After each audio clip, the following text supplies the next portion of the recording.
Tiger Gibbs. Breakout season loading. Inside the 5, Gibbs to the end zone. Touchdown. Woodward Sports, the most dominant Detroit sports coverage around.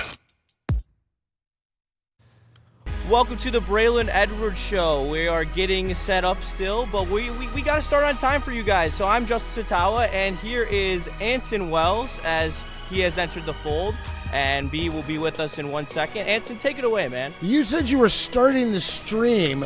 There's only a 15-second sweeper, and I started at 2. Welcome in, guys. It is a Wednesday here at Woodward Sports. We got a lot talking about today. We've got some basketball stuff, big trade news, and some breaking news that just came down the pipe. We got him here in Detroit. We thought it would be his last year, and Verlander has told us he is indeed retiring. This will be his last year as a Detroit Tiger, last year in the MLB. And I do love, as I'm sure all of you guys at home, we love the fact that he's going to finish as a Tiger. But please smash that like button, share the stream, and get those super chats in so we can read them. How you doing, buddy? Never start the show without me again if I'm in the studio, please. Realistically. I told you we're starting at 2. I realistically said don't ever do it again. I don't give a fuck what you told me. Don't ever start the show again when I'm in the studio, when I'm working for the show on your behalf and everybody else. Don't ever start the show again without me. I have my instructions, Bray. We can do. Like I said, don't ever do it again. Okay. Go to commercial break. We'll start over. I can't do that.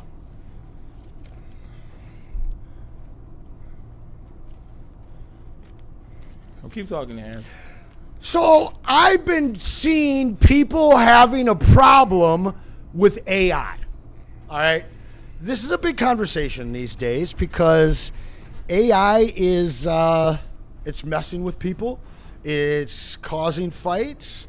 It's a weird thing. I don't think that people realize how much that they are actually using it, because anytime that you Google something, you're not getting search results anymore. You're getting a written out answer. So the people that think you're not using AI, you are.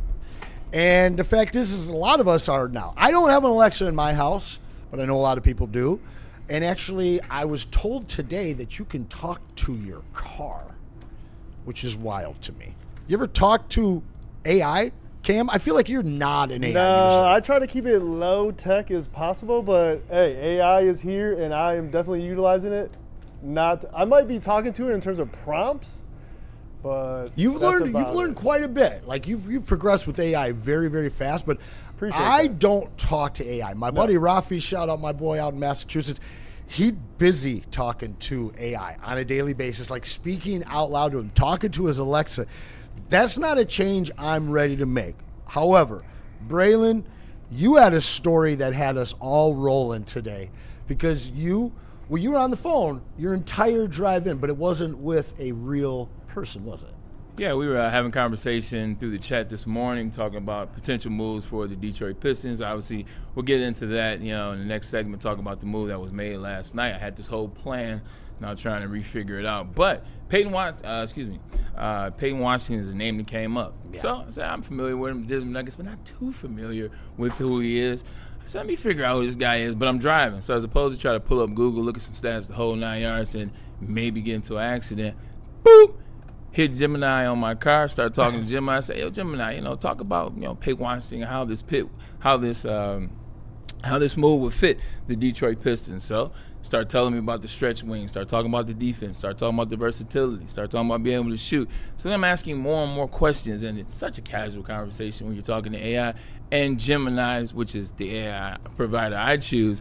As I'm talking more into it, dives into the Lions. Now I'm talking about the Lions, and I'm discussing what I feel about the Lions, and I'm like, okay, there's some good insight. Now I see why my girl trips when I talk to Gemini and I talk to AI. Because Brittany has an issue with AI. Doesn't she work for an AI company? She works for Google. What? She works for Gemini. You left that part out. She works for Gemini. She works for Google. But you know me, I'm a polite guy. Except for when I start the show. I'm a polite guy 100%. So I talk the same way to AI that way. And she's walked in on a couple of conversations at the tail end. And it's All right, man, I appreciate that, man. I hope you have a good day. Thank you, Braylon. You're the best. Remember Rocky IV? Yeah. Remember Rocky IV? Remember the robot and how Rocky changed the robot to talk sexy? And but it was like, why? Oh, Paulie changed the robot to talk sexy. And Rocky was like, why did you do that? He said, that's my girl now. I think that's how Brittany feels about Gemini. And in that ride, I legitimately pulled up with a smile on my face. I had information on Peyton Washington. I was ready to discuss it because there are two individuals here who are going to tell us a lot about Peyton Washington. Watson. Watson, excuse me. Like Randy Watson. Hey, shout out to Randy. Now listen, I got to bring it back to The Voice because years ago I chose the New Zealand. This movie woman. was crazy, by the way. Like, Yeah. I'm glad Cam used that graphic. Like, this movie was absolutely insane. I haven't seen it. What is this movie? Basically, it's a lonely guy, which a lot of people in this world are lonely. That's what social media is so crazy when you look at the comments.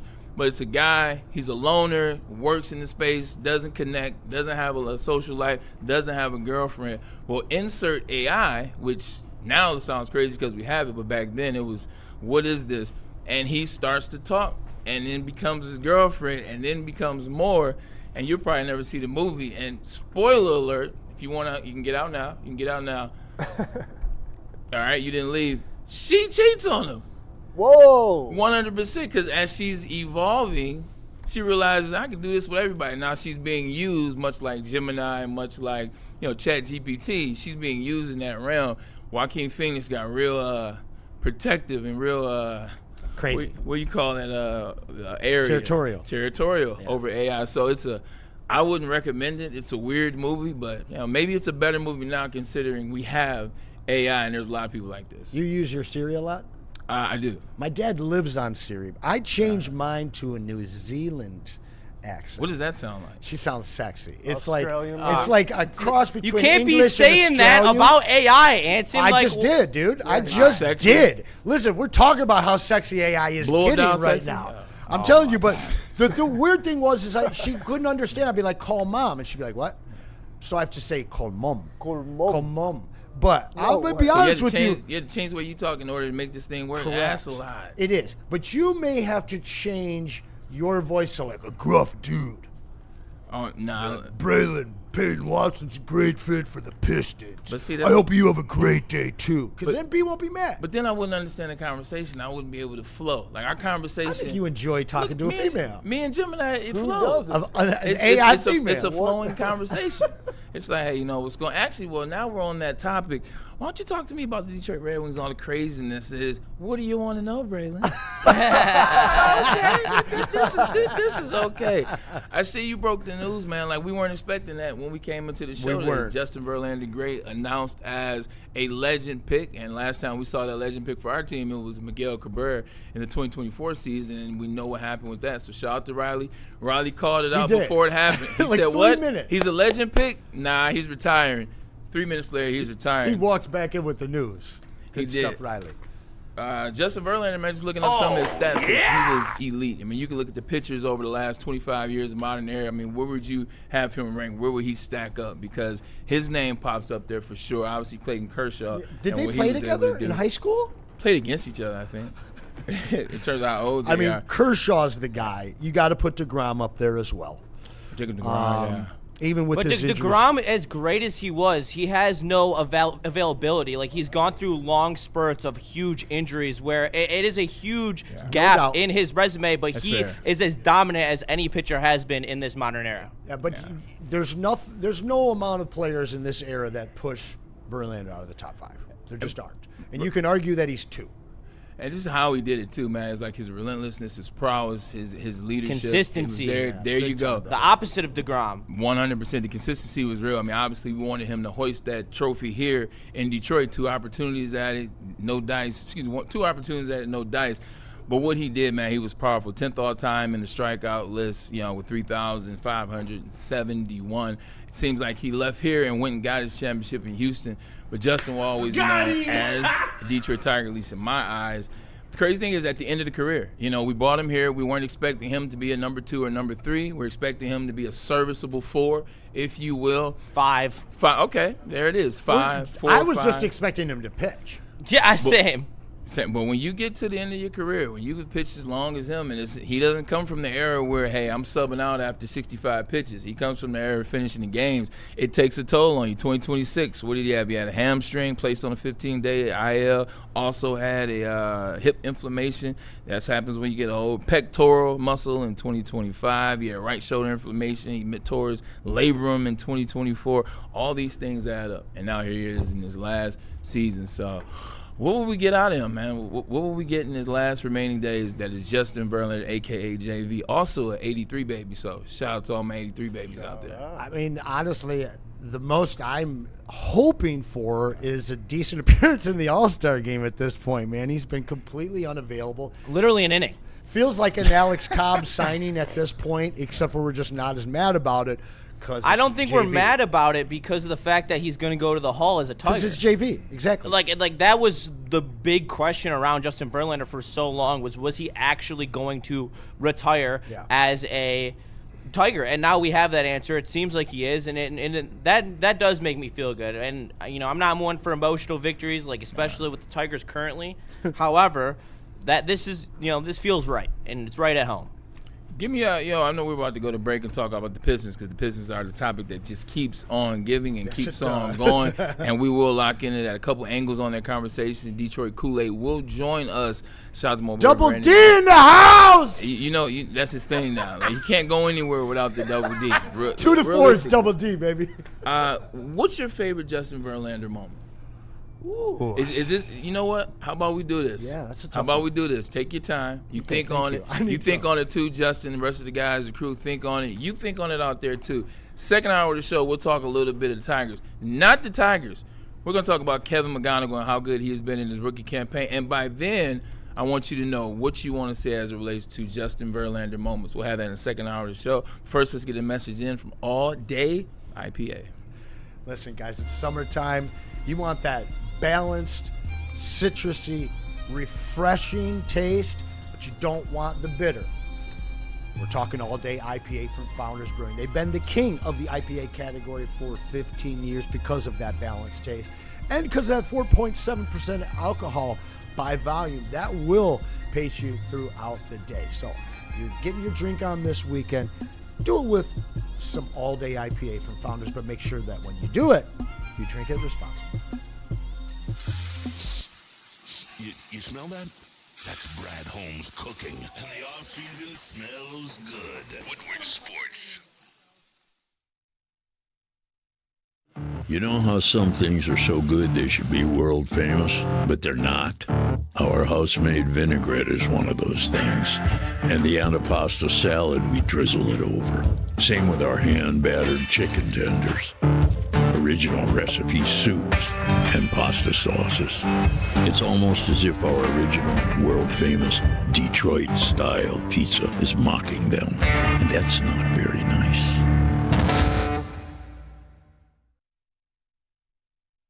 Planet Fitness now has even more best-in-class strength equipment. Join today for $1 down and save. We're stepping it up.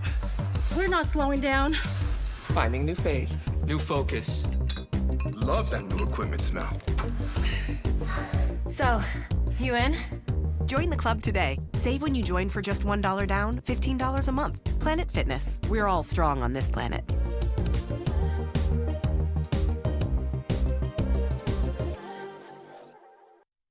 The most talked about Detroit media by other Detroit media. And we love it. It's the Woodward Sports Network.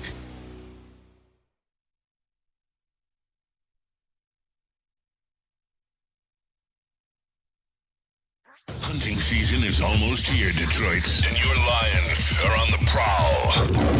Make sure you're locked into Woodward Sports for all the Dan Campbell reactions, Jared Goff touchdowns, Amon-Ra first downs, Penny pancakes, Kirby picks, Gibbs big plays, and of course, Jack Fox's leg. Stay locked in on all your Lions coverage right here on Detroit's #1 sports network, Woodward Sports. Hey guys, Mortgage Pros is ready to change your life. I know you've been thinking about it, been talking about it with your family. They're ready to do it for you. We were out there a month ago. Their employee culture at their 3rd annual block party was absolutely unmatched. And what they offer you with your future is pretty unmatched as well. They're the number one in the state right now. They are mortgage pros. You can find them at mtgopros.com or give them a call at 248-416-1361. They're located centrally right in Troy. It's time to change your life with Mortgage Pros. Welcome back to the Braylon Edwards Show here on Woodward Sports 2.0. A lot to talk about today, but no more pressing than the topic of the Detroit Pistons. It's Trajan Langdon, the Alaskan assassin. Yeah, that's right. I still remember Trajan Langdon from those Duke days. He's still making moves. He's still trying to get this team. That's a tough name. Yeah. I didn't even know he was from Alaska. Oh, 100%. It's the coldest name of all time. And yeah, like first time I heard that as a kid, it was like the Alaskan assassin. I said, I don't care what he looks like. I don't know what position he plays. I know he's him. Just hated that he went to Duke. And then you realize it's Duke, and you're like, He was a national story. Yeah, he was. Because nobody had come out of Alaska, much less Anchorage or any of the cities. Much less a black man. Yes, yeah. and he was such a big story. No, he's an Alaskan black man. True. he likes to fish. Nonetheless, he is a black man from Alaska. It's just a crazy story. It's like what? But it was Duke, and I hated Duke. So, but with that being said, he's still ours. 100%. He's now ours. He made a move. Karis LeVert is traded to the Milwaukee Bucks, the rival in the same division, for Taurean Prince, guard, Gary Harris. Who's That's the big piece, right? Because he's from MSU? It's not. Listen, I was surprised that he ever really was effective in the NBA, but this trade is not about him, Brett. They're going Kool-Aid. That's why I bring you in as my boy B. Dent in the building, a.k.a. Double D, joining us. Glad to have you here. Talk about this, because for all the conversation that we have on the show, we don't know what we don't know, and the Alaskan assassin knows much more about basketball than I ever will. What is this really as a move? They bring in Taurean Prince, they bring in Gary Harris, they move Karis LeVert, but it seems like they're making room for something. Talk about that. Oh, well, you see, they get financially savvy. We had heard that a lot of these moves that they had made all the way up into the John Collins deal were ones that could be a part of some type of 2-team, 3-team, 4-team trade to facilitate something. And ultimately, the John Collins deal was facilitated through all of these different kind of deals that came in as the one. I believe ultimately that it puts Pistons in position to be able to walk down either path. If they strike out, which right now they are definitely striking out in terms of going and getting that number 2 next blockbuster trade. Thank you mean? you. Yeah, they've struck out in terms of free agency and trades. They've struck out. And both sides. Hey, look, we said, you know what? I know it's just summer league, but we even said, look, are there players that are worth trading up for? And you look at Yaks, boy, they grabbed him early, and you look at what he's doing in summer league. But so across the board, they haven't really approached that, but they have kept themselves in financial flexibility to still be able to pursue that. Their deals and their contracts, no matter if they say 2 or 3 years, you got to have to take a closer look, because most of these only guaranteed for like the first year. So they got flexibility to still be able to make something happen if something presents itself. And so how does this work as it relates to clearing that space? Does this make it a little easier to re-sign Jalen Duren? Yeah, it certainly does. I don't think that that's the issue, though. Yeah. I think that they played that one very well. They played it right. Trajan knew that he wasn't worth that, and he put it on the rest of the league to see if somebody would pay him that. Once that money dried up from the Lakers and a couple of other squads, it's just not happening. So I don't think that you need it for that. You do have to be mindful, because you absolutely intend to keep him, and I think they should. And you absolutely intend to extend Asar Thompson as well. I think you absolutely have to do that. But with these trade exceptions and these small deals and getting the player and team options the way that they're set up, the flexibility word that I've used so many times, it's present in this trade yet again. Getting back to Prince and Harris, they're flexible pieces, they're movable pieces, but either one of them guys that you want to keep here, or any one of them guys that you look at and you're like, you know what, this guy has potential to be a backup point guard. This guy has potential to be something for this team. He's not just a piece that we're shipping back off like maybe. I'm so glad that you asked this, and I'm going to throw it to Kool-Aid right after I give you my answer. Okay. I'm a Taurean Prince guy. There we go. All right? The guy's been on my fantasy team multiple times through the years. Not as a starter, not as a full-time guy, but one of those guys that you stream because he gets you blocks, because he hits threes. This is the stretch 4 off the bench that the Pistons have not had for the last 2 years. So there's a lot of things that you lose when you Move from Tobias to John Collins. You don't get that one-on-one score. You can't really dump it into the post in the fourth quarter the way that you could with Tobias that we've seen the last 2 years. But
You know how some things are so good they should be world famous, but they're not? Our house-made vinaigrette is one of those things. And the antipasto salad, we drizzle it over. Same with our hand-battered chicken tenders. Original recipe soups and pasta sauces. It's almost as if our original, world-famous Detroit-style pizza is mocking them. And that's not very nice.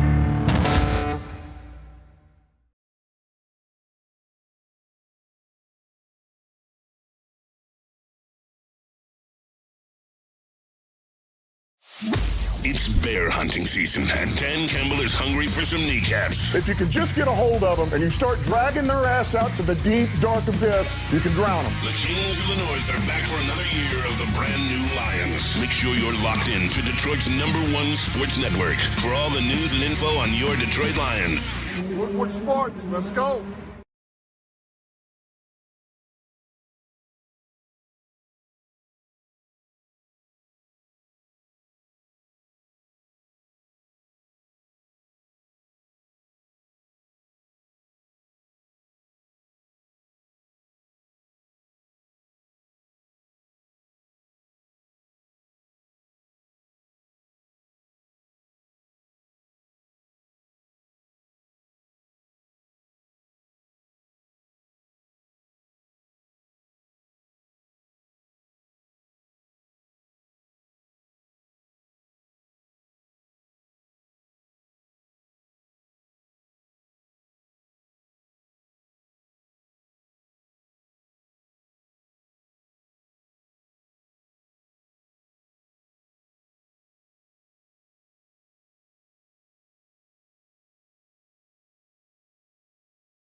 What's going on? It's your host, Braylon Edwards here, Woodward Sports 2.0, and this is the Braylon Edwards Show.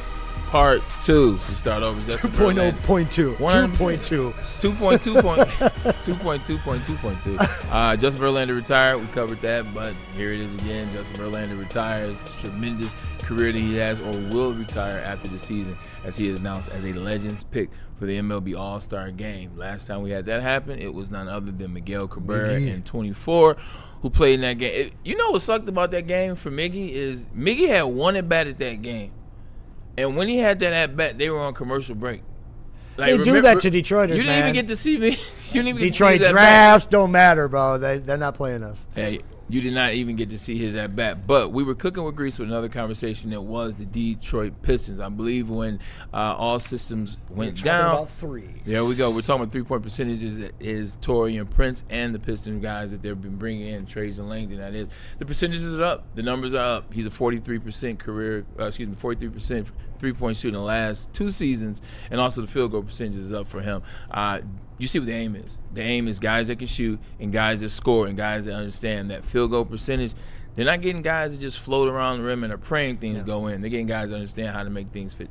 They talked about Detroit basketball so much last year. And be ready, fans, because Detroit basketball is going to look a lot different. You swap out. That's right, there it is, my man. You swap out the minutes that Danis Jenkins got, and I see those going to Abuka Okorie, a far better shooter. You take out Tobias, a great leader and a great ISO scorer, but you put in a far more athletic and far better three-point shooting John Collins. Now you add in Taurean Prince. I'm sorry, I love beef stew, but the ability to score that Taurean Prince has and spread the defense because he can hit that three so well, it's going to help big time. Then you look at Isaiah Joe. Nobody on this team at the 2, even on Ivy's best days, shot the ball the way Isaiah Joe does. And then even furthermore, the guy that's on the back screen, my Spartan dog, Gary Harris, I don't believe that he's going to be part of this team for very long. Might not even see November or October. I certainly don't think he sees March, but if he does, this is a guy at 9, 10, 11 in your roster, in your rotation, another great outside shooter. So overnight, a matter of 5 trades in a few weeks, Trade Trajan has turned a gritty team into a team that has a lot of finesse, that understands how to get the ball in the hoop without sacrificing defense, because every name on this list here can defend. Kool-Aid, talk to me right now. As I look at this team, look, like I said, the Alaskan assassin, Trajan Langdon, knows way more about basketball than I will ever know. You consider his background at Duke, you consider what he's done in the front office, working under Joe Dumars and the likes of that sort. You make an argument he knows more about basketball than I do football, and I wouldn't have a problem with that. With that being said, when I'm looking at the moves that are happening, people are getting excited. A lot excited. And I think sometimes people get excited when they're just when they're new people, when they're new acquisitions, when there's a changing of the guard. This player's gone, here's a new face. Here's a new face. Hey, this is a new face. What about this John Collins guy? What about this Taurean Prince guy? Make it make sense for me. How are these new faces gonna make the Detroit Pistons better? Because right now, like I said, I don't know what I don't know, but it just feels like moves where we're just treading water. Yeah, there are moves where I believe that they did improve, but did they improve enough to match what some of the other top teams in the East have done? Those other top 10 teams in the East and some of the ones that were behind you, some of those went out there and got a star. Some of those went out there and got a tandem for their guy. You know, Scotty Barnes, Philly. They tried this already with Brandon Ingram. They went and tried to get a star, and did that stop them from being able to go and facilitate, hey, you know what, let's try and get another star for you? It didn't. And that's where I would like to see the Pistons operate like that. But Trajan didn't lie to us. Similar to Brad Holmes, they told us what the game plan was, whether we agree with it or not. And he said at the beginning of this thing, I'm building around my core 3. That to me is saying that he's going to pay them, and he believes that they are the actual stars that are supposed to help get the Pistons over the hump. Now, me, nope. Look, I will always come on here from a perspective and tell people like, hey, this is what the organization wants. But I also go and put in print what my actual perspective is. And that's the Pistons didn't do enough, in my opinion. I believe that Cade still needs that number 2. Yeah. And I believe that though we've improved in some components, I wonder how much belief is too much in what Asar Thompson and Jalen Duren are going to be by next season. How much are they going to add by next season? Now, I like increasing the amount of shooters we have on the team. To Anson's point, I do believe this team is going to be better. Yeah. But did they do enough to say, you know what, we know for a fact that we're better than, I'll do this for you, the Peasants. Thank you. We know for a fact we're better than Boston Celtics. We know for a fact that we're better than the Philadelphia 76ers. And we don't right now, And we don't right now. Okay. When before, last year, oh yeah, without a shadow of a doubt. Pistons are better than them. Pistons are better than them. Now, not so sure. So did they improve? Yes. But in the overall race with the other teams, have they kept their pace? I'm not so sure. Anson has come around to the idea and the thinking that, yeah, he's still patient. He's still his Anson self as it relates to this topic and not pressing and not trying to make a splash just for sake of a splash. And now you set yourself back right now. But he also is now of the mind that the move has to be made by February, before that trade deadline, and I appreciate that. Could we see a move like that made maybe even a little sooner? There was a name that I brought up in Braylon Edwards Show Part 1 today that we'll talk up and we'll bring up again, and that name is Peyton Watson. Mm-hmm. This is a name that's come on. The Denver Nuggets star right now, young budding star, if you will. He can be a lot of the things that we have on this team and maybe even more. Is this a name, is this a player that can happen and that can change the trajectory of the team? Because he's on a rookie deal. I feel like we're having the same conversation that we're having about Anthony Simons, and I wish we actually got involved there. But we were like, no, we got Jay and Ivy. And look, this one, 100%, if you can get involved, you have to. These are the types of names over the years, like before Cam Johnson got that contract, before Nick Claxton got the contract. These are the same types of players that we're looking at. I do believe Peyton Watson. You look at, especially what you guys got up there in terms of stats about Joker.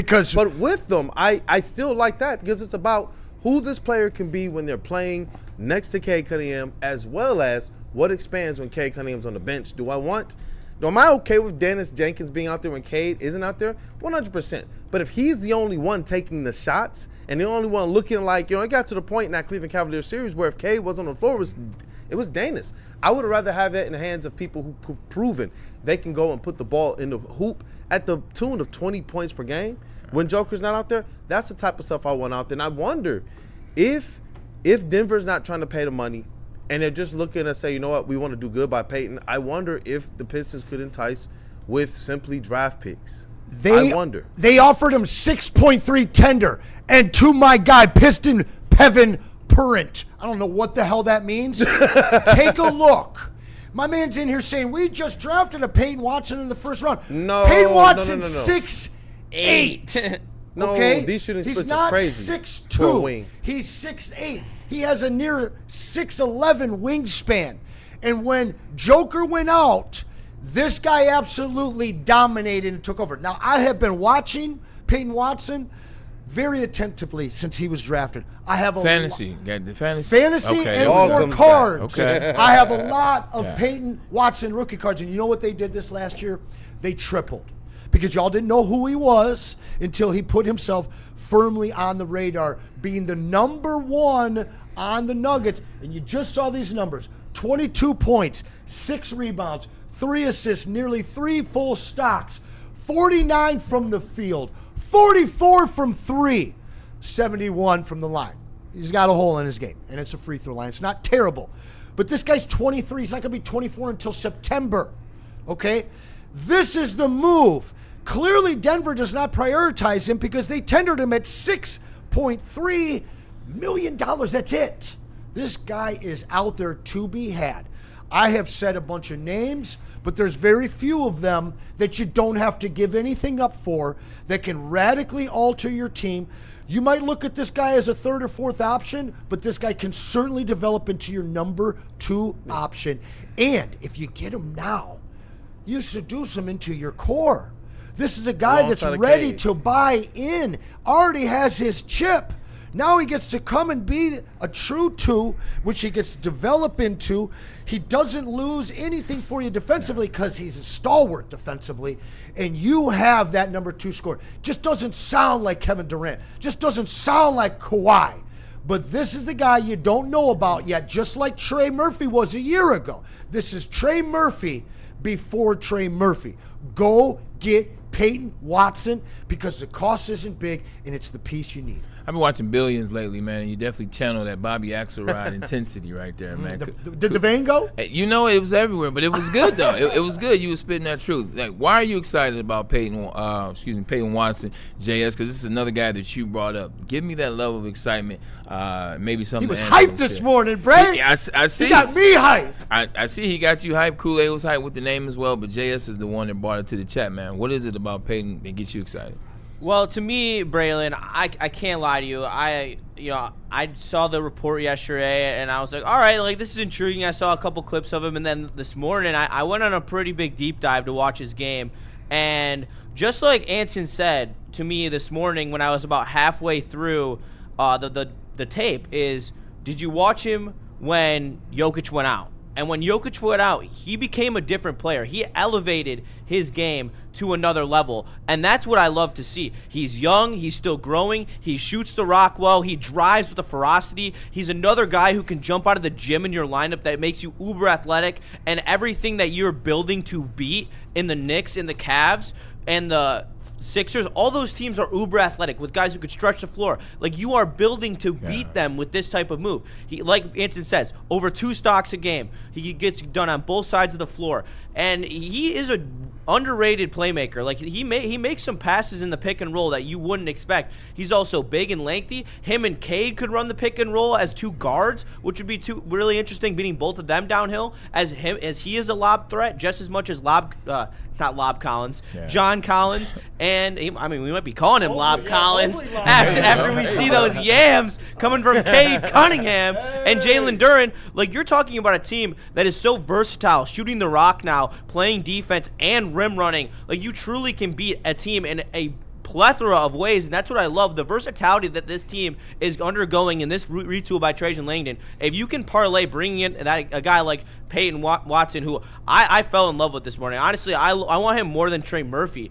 I really love his game. I think he has a more ability to be a playmaker and to truly carry a offense when Cade's not in the game. He's just uber athletic. He can shoot the rock. He can shoot from all 3 phases.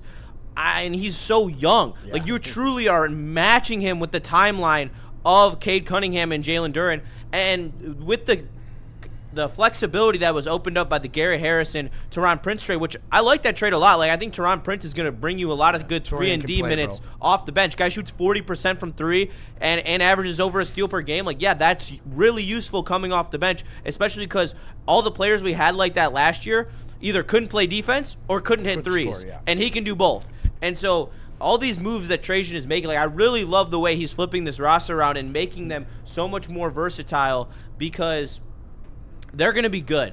And he adds another trade exception. I think he has 2 trade exceptions now. He hasn't re-signed Duren, so he has the ability to sign someone, go into the first apron, then sign Duren with his bird rights. So there's just so many layers to how good this offseason has been for the Pistons and Trajan Langdon in particular. So I'm very excited to see how this team looks come, maybe September if they make another move, but sure as hell by the time we're getting down to the playoff time, because Peyton Watson could be a guy who, maybe they do re-sign him, but then they move him because they're contract struggles. Global Picture Studios. Peyton and Nassar will take everyone's cookies defensively. 14 players on the roster right now, 15 if you include Jalen Duren, who will sign at some point. So obviously still need to rotate the roster around a little bit, move it around.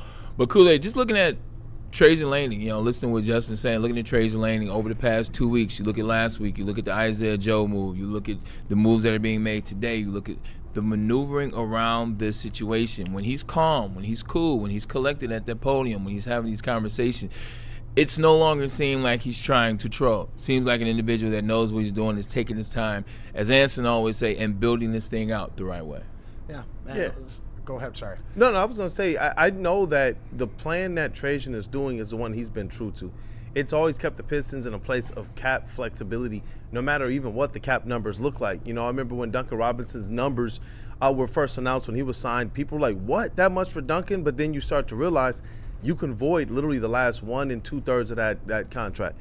And then you look at even John Collins, only literally the first year of his deal is guaranteed. So it gives the Pistons the ultimate flexibility, especially when you're talking about trading players like that. So now they can help to meet overall cap numbers in a trade while not necessarily taxing the other team that you're trading with. Yeah. And so players like Duncan Robinson, John Collins, and others, Paul Reed, they become players that you can use that will be attractive to other teams to be able to facilitate things like this. I'm not saying that they would go and instantly flip a John Collins, but just showing you what Trajan is doing. Whereas I do believe this. If I had to say which one do I believe made a better attempt to get that star here, like we wanted Brad Holmes to get that edge rusher. He said he knocked on doors, but we kind of get the sense that he might have knocked on the door and then ran away really quickly. Yeah. But with Trajan, I get the sense that he actually knocked on the door, sat there, put in the deal. We know that he gave that deal, that offer to Austin Reeves, because we got the report that the Lakers had to up their offer. So I like what he's trying to do, but I do wonder, as much as I do like the moves, I like the team in terms of the enthusiasm Justin has. When I look across the Eastern Conference, you look at teams that went and they really, really, really tried to improve their squad to make it tough on the Pistons being able to run back a number 1 seed again. Yeah, one thing I would say is when you look at Tom Gores, who's the owner of the Detroit Pistons, I think you understand what Trajan Langdon has at his disposal versus maybe when you look at Sheila Hamp and Brad Holmes. You understand that there's a situation for the Lions. They're not going to spend a ton of money. Especially not going to spend a ton of money on guys they don't know. They're not going to spend a ton of money on guys that weren't drafted by this team. That are 100%. When you look at Tom Gores going to get Monty Williams to the tune of what he paid for him and then turning right back around and say, hey, you know what, nah, we don't need your service anymore. We'll move on. You understand Trajan has a little bit more firepower as it relates to what I can and cannot do. So now I'm watching him be methodical. Maybe I'm starting to understand there's a little bit more to Trajan because he's got more money, but he's not operating in that space. So, all right, I see you. Well, he's not being he's not being overreactionary. He's not being pushed off of his mark. And I think that's what you want in your president of basketball operations. Yeah. You don't want a person who's too overly emotionally invested in your young players, because that's how Andre Drummond wound up getting the max deal.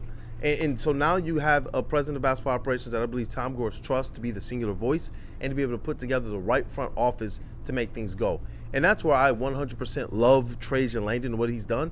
This Pistons team never feels like they're out of a move. They never feel like they're necessarily out of it in terms of being able to take their team and move it forward. So even if they do strike out, I am still seeing him go and improving the outside shooting of this team. I am still seeing Trajan go and improving the size of this team. Yeah. I am seeing him go and improving the types of personnel we want to see on this team, the youth, while still adding experience to this squad. Like overall, in terms of what this roster is right now, it to me, it's a better roster than what last year's team was. And he did all this realistically without really moving the cap sheet.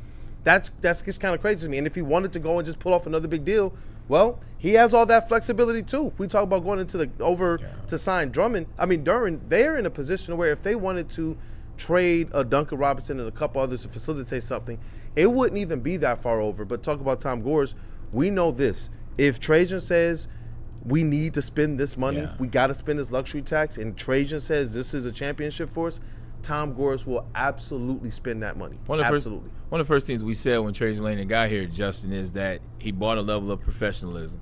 He brought a level of understanding. He brought a level of calm to the front office that was the Detroit Pistons. Yeah, absolutely. And that's why you see a lot of people in the chat like, oh, Payton is mid. Like, the roster is incomplete. And personally, I can't vibe with that. They haven't watched him. Look, I can't vibe with that. Like, this team right now, I think is just as good as it was last year, and they can compete in any series that they match up against. But I think something that people are missing is it's about how these pieces complement Cade Cunningham. It's not necessarily how good they are as NBA players, because when you ask a player to play a certain role, they just play better. And when it's meant for their skill set, and I think this year you're not going to be asking a Sir Thompson to sit at the three-point line and be one of those kick-out shooters for Cade. You're going to have Isaiah Joe there, and you're going to have Teron Prince there who can shoot threes. I think that is such a big deal. And then as well as the two trade exceptions, the lots of cap space, the lots of capital to go after the guy and add the finishing piece. I think they are one legit player like a Peyton Watson, a KD, whoever you want to say, Trey Murphy, from legitimately being a title contender. Like, I like how good this roster is pieced together. I think when you're looking at the starting lineup, comparing from this year to last year, there's a good shot that Duncan Robinson is not starting on this team this year. And that's exactly what we all wanted last year. And, like, the depth of this team is better. We're going to go deeper. We're not going to have Danis Jenkins being our sixth man. At worst, he's going to be our eighth. Like, that is improvement. Like, this team, it may be not getting better in the star quality as it is, but you still have Jalen Duren. Everyone is diminishing the fact that you're going to re-sign Duren. Like, Duren is still a serviceable... Well, he's never going to improve, Justin. He's 22. You're right. You're right. He's peaked. You know, so is Asar. He's never going to play better in the playoffs. He's bound to be 10 points and 8 rebounds. He'll always be bad in the playoffs. Just a regular season player. Just like Cade. You know, Cade was definitely amazing in his first playoff series. Oh, wait! He wasn't, and everyone was crucifying him last offseason for it, and he came out this year, won a playoff series almost single-handedly. So piss off, wankers. The one thing I would say is this. I think you're right on a lot, but where some of the fans are at that one nuance you said, that they're that one player away from being a title contender, which is that the next step? There were a lot of people who believed that this team was supposed to be one that was in Eastern Conference Finals this year, and if they didn't drop the ball themselves in the Cleveland series for a couple games, they would have been there. The next progression was supposed to be, are you making moves to ensure you're a title contender and no longer just kind of playing the playoff game? Because that's where a lot of fans and observers, I put out this latest article, that's where they are. They're getting a little tight because they've seen the Lions and the Tigers do that with their playoff success, and even the Red Wings do that just from getting close to making the playoffs. Yeah, everybody here, Anson, I know you're ready. You're chomping at the bit. I bring this to you. Same thing Justin said, but just want to stack it up. KD is the choice. DeMar DeRozan is the choice. Trey Murphy is the choice. And now Peyton Watson is the choice. Which one of these guys are the choice? And what style of basketball? Because realistically, they're not all the same. But the conversation from you guys is each one of them is the guy to take you over the top. Is Peyton as good as KD? I'm out on KD. Okay, fine. I'm out on KD. Is Peyton as good as DeMar DeRozan? Is DeMar DeRozan as good as Trey Murphy? So Peyton at this point in his career is not as good as what you think of prime DeMar DeRozan. But DeMar's not prime anymore. Not at all. And what Peyton Watson is and can be a DeMar DeRozan. Okay. Very similar in what they do. The fact is everybody in this town, I keep bringing it back to all four of these guys. Like, I keep seeing somebody in here, all the GMs in Detroit are mid. This is the second year that we've had Trajan Langdon in town. So to put him in that same corner as everybody else is just truly unfair. All right, when you look at the moves that this guy has made and all the changes, this is what you want. You have an owner, singular voice, like Kool-Aid said. You don't have to go through a whole board. You don't have to do all of these things. But I guess I'm just so frustrated with everybody right now that thinks that you have to do it this year. No, your core is 25 and younger here. Do you want to just cash in and get one chip? No. That's not what San Antonio's doing. That's not what OKC's doing. Why are we trying to build a team the way that they were built 10 and 20 years ago instead of following the guys that have just done it? Now, yes, the Knicks, they went out and they traded everything, their entire future, and built themselves an amazing starting five. A very rare situation. But what the Pistons are doing, and if you put Peyton Watson in there, or Jonathan Kuminga, or you go out and you make the Trey Murphy trade, you're talking about guys that are entering their peak or right before it that can become a part of this core. They can become friends and travel with the rest of this team. But that's the way that the Pistons do. That there's still that one. I get that. Give me MPJ for 2 years at 30, 31, instead of trading everything for a twice-priced KD who might player option himself out next year because you made it to the East Conference Finals and you didn't go anywhere. KD is the wrong move. I'd love to have him here for 1 year, but I've said it over and over again. You get one chance at this mega trade during the Cade Cunningham window. And if you get it wrong, you fuck the Pistons hard, no Vaseline. But if you don't do it before you lock in Jalen Duren and Asar Thompson, you might not have your opportunity to do it without having to part with one of them. So if this is your core three, this was your window to get it done. Anything else from here, you're going to have to cobble together half your starting lineup to try and protect them, plus your depth to get in one player. But they had the opportunity year, right now but, to and I agree with everything that you said. But we got guys out there for 1 year, Durant, 2 years MPJ, 3 years Trey Murphy, or you go out, you sign DeMar for a year, same situation as Durant, but you give up nothing. Or you go and you get paid in a sign and trade, and you have them for 3 to 5 years. Or you go and you get Kuminga. I got into a fight with the guys in the back. I know he's not sexy, but we saw what he did in Atlanta. I think his whole career was stifled by Steve Kerr and the Warriors. You bring him here, and he can develop into your true number 2 scorer. Everybody wants the news. You win on the rumor, you lose on the news. These guys that you're ready to give the farm up for are mostly cashed. Peyton Watson, you're not familiar with him the same way you weren't with Trey Murphy a year ago, but now you really want Trey Murphy. And I have a suspicion that in a year, you'll all lament the fact that you weren't more hype on getting Peyton Watson if he doesn't end up in Detroit. All right, take a look at this, Anson. So I just went and pulled the Pistons depth chart off of ESPN just to kind of seal our point up for a perfect resolution here. So when you look at this lineup, I think the first thing that you notice is there's a big spot right there at the number 2 spot for Duncan Robinson. Yeah. That is where you make your move. And whoever you pick up from who you just named, you just named 5 names that could be a feasible 2 to take you over the top. Move Duncan Robinson to the bench. And then look at the versatility you have on your bench. Your shortest guy's 6'7" in your starting lineup. Exactly. And then you can also go stretch and run John Collins at the 5 with your bench unit. And you're really talking here. You could be running John Collins with Ron Holland, Duncan Robinson, Isaiah Joe, and Okoro. Like, that's a way better second unit than last year. Like, Dennis Jenkins already bumped to the 3 seed. Kool-Aid, I'd love to get can you see that? I'd love to get your opinion on this projected starting lineup, because this is really intriguing stuff, seeing how this is all going to match up. And we really are. Like, Kevin Huerter in the 3rd unit. Like, this is a deep team. It's a deep team. My concern is going to be lots how of people we to get stack traded against the other teams in the Eastern Conference who have made moves to better themselves.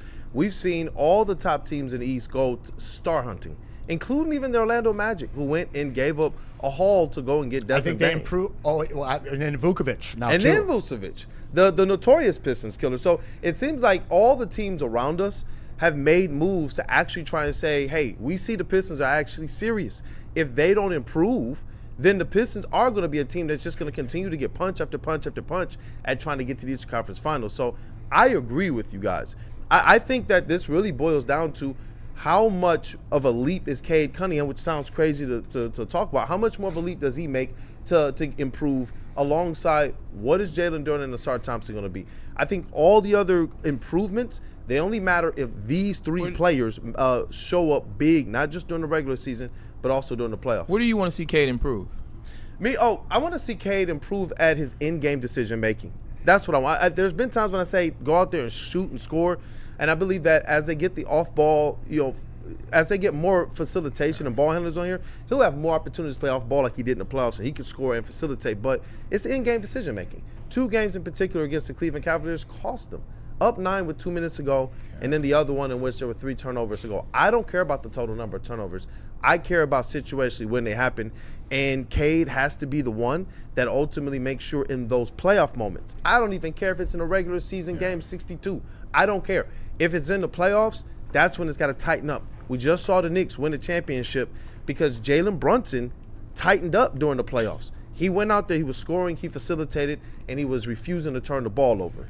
And that's why I want to see him improve. I'm glad you brought up Jalen Brunson to answer that question, because Jalen Brunson, that comes from the years with his father. That comes from the winning at Villanova. That comes from knowing those guys. But to your point, that comes with trust. And I believe a lot of what Cade Cunningham was in the playoffs that didn't work, whether it was the turnovers, whether it was the decision-making, is not necessarily trusting the guys on the court with him. Not trusting the guys like that. You heard what's his name say it all the time. What was it?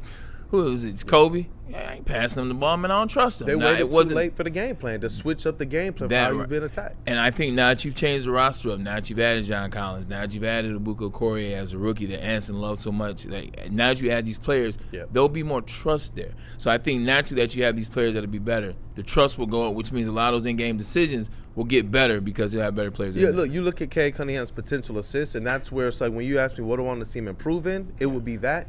Now, do I believe the Pistons have moved to make sure he can have that?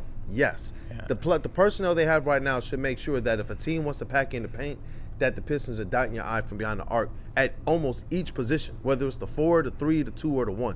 And so I do believe that you're going to see Cade Cunningham being able to get back to lob threats, being able to dish out to the corner, or just see more one-on-one in that mid range for himself, which is what he operated in so efficiently in prior seasons. And so I do agree with you. He's going to have everything in front of him to be able to show improvement in that because of what Trajan has done to improve his team, to Justin's point. I want him to develop a little bit of Anthony Edwards in him and a little bit of SGA. I know you guys aren't going to be you're not going to like the SGA conversation. That's just what this NBA is. And unfortunately, unless you tap into that, you got to learn how to play that market. You got to learn how to manipulate that. And then that Anthony Edwards, that's just sometimes you got to say, F it, it's my show. Sometimes you got to say, you know what, it is what, you know what, nah, I got you. You know what, you got, hey, Jay, ISO me, call on me, call my own number. Want to see him do that a little bit more. Outside of that, you saw the arc of what Cade can be last year. You saw that leadership role. So I think that's where I just need him. Just sometimes be a little more selfish. Be a little bit more aggressive. Yeah. It's okay to say, you know what? Sorry, get that out of my way. You're preaching because Cade makes the right basketball plays. He does. When he's more direct is when it just seems like things are flowing. I don't know what the process is, if he feels like I got to get my guys involved, but I notice his team seems to run a little bit more confident, bounce a little bit more confident, run a little bit faster when Cade is absolutely the man. It's like they're rolling with their guy. And that's where I do believe Cade can take things to another level. When we saw them really battling against Cleveland, they were playing him more off ball. And did it hurt his assists? No. But you look at his scoring, 28.1 points per game, bro, in the playoffs. That's insane. He had a crazy run of scoring, and he was still able to facilitate, to your point. I hope he gets a little bit more of that, too. I hope he gets a little bit stronger. You know where he can do that at? He can do that at Planet Fitness because your fitness is essential. Talking about 2,700 gyms around this country, they get it. They're everywhere. You go out your house right now, you go within a 0.5-mile radius, you will see a Planet Fitness because they want you to be in shape mentally and physically. Gyms are clean. Gyms are clean. Trainers on staff, and there's no judgment. So come on down. This is the gym for you. This is where we do it. This is where we get right. We're all strong on this planet, and that planet is Planet Fitness. State Title Agency, look, the B-side, they do it the best. 20 years plus in this game. They have the experience to get all the things you need and get what you want the way that you want. Refinancing, buying a home, it doesn't matter. They got all the tools there to give you what you need, especially the convenience aspect of it. They make things convenience. They make things simple. 20 years plus, the B-side and his squad, man, they have the expertise to give you what you need. Don't forget late night closings as well as weekend closings. State Title Agency, for all your title needs, call Mr. Deeds. Finally, life-enhancing LASIK surgery at a price you can afford. Michigan's most experienced eye surgeon, Dr. Yaldo, is offering the most advanced LASIK at just $1,699 per eye, regardless of your prescription. Imagine not just being free from contacts and glasses, but actually seeing better without them. This limited 2026 spring offer is thousands less than others charge. Go to YaldoEyeCenter.com for your free evaluation and save. It's game on at Art and Jake's. Wings, burgers, pizza, and ice-cold drinks served up with attention to detail. Wall-to-wall TVs, great service, and a vibe that keeps your crew coming back. Art and Jake's, a sports bar setting with a fine dining flavor. The game is won in the trenches, and our big fellas don't mess around. The Woodward Heavyweights on Woodward Sports.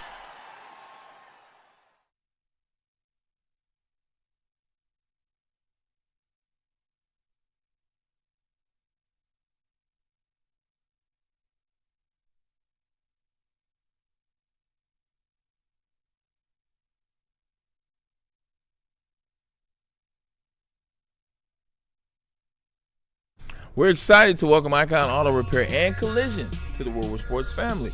If you've been in an accident or your vehicle needs repairs, make sure you trust the team at Icon Auto Repair, and we want you to trust the places that you go. Your vehicles, man, very sexy. They are who you are. You love your vehicles. You take care of your vehicles. Your vehicles are part of who you are. It's your identity. So you don't want anybody touching your car. You don't want anybody trying to fix your car. We won't bring you anybody. We bring you Icon. And that's an iconic name right there. With 3 convenient Metro Detroit locations, Madison Heights, Shelby Townships, and Pontiac, they're trying to counter the market and get you guys covered. They offer free loaners, as well as they offer to even pay the deductible for you. Check this out, man. Icon Auto Collision, they are the spot. Hey guys, you know I'm excited for this read because I love me some Illume. They are the boutique dispensary of Detroit.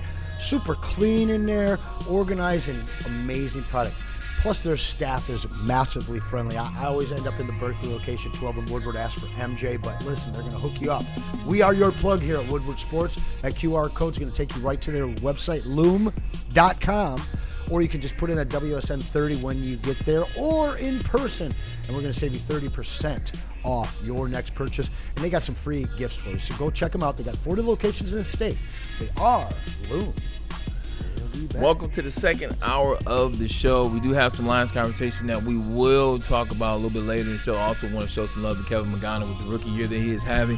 He's been the best player for the Detroit Tigers, in my opinion. I could be wrong, but I doubt it. We'll get into that later on in the show. But let's stick with Trading Trajan and the Detroit Pistons, having some great conversation on just the moves that he's making and how he's changing the landscape of what this team looks like. Jay Satao already put a graphic up there showing you. Here you go. This is the report about Peyton Watson for the people that didn't see it, because there's some people who are like, oh, you guys are fake news. Like, you're just milking the same topics. All right, well, this is a writer from ESPN Radio. I would closely monitor the Pistons as a potential suitor for Peyton Watson. The Pistons have cleared $35 million by offloading the contracts of Isaiah Stewart, Karis LeVert, and Marcus Sasser. Cool with all three of those.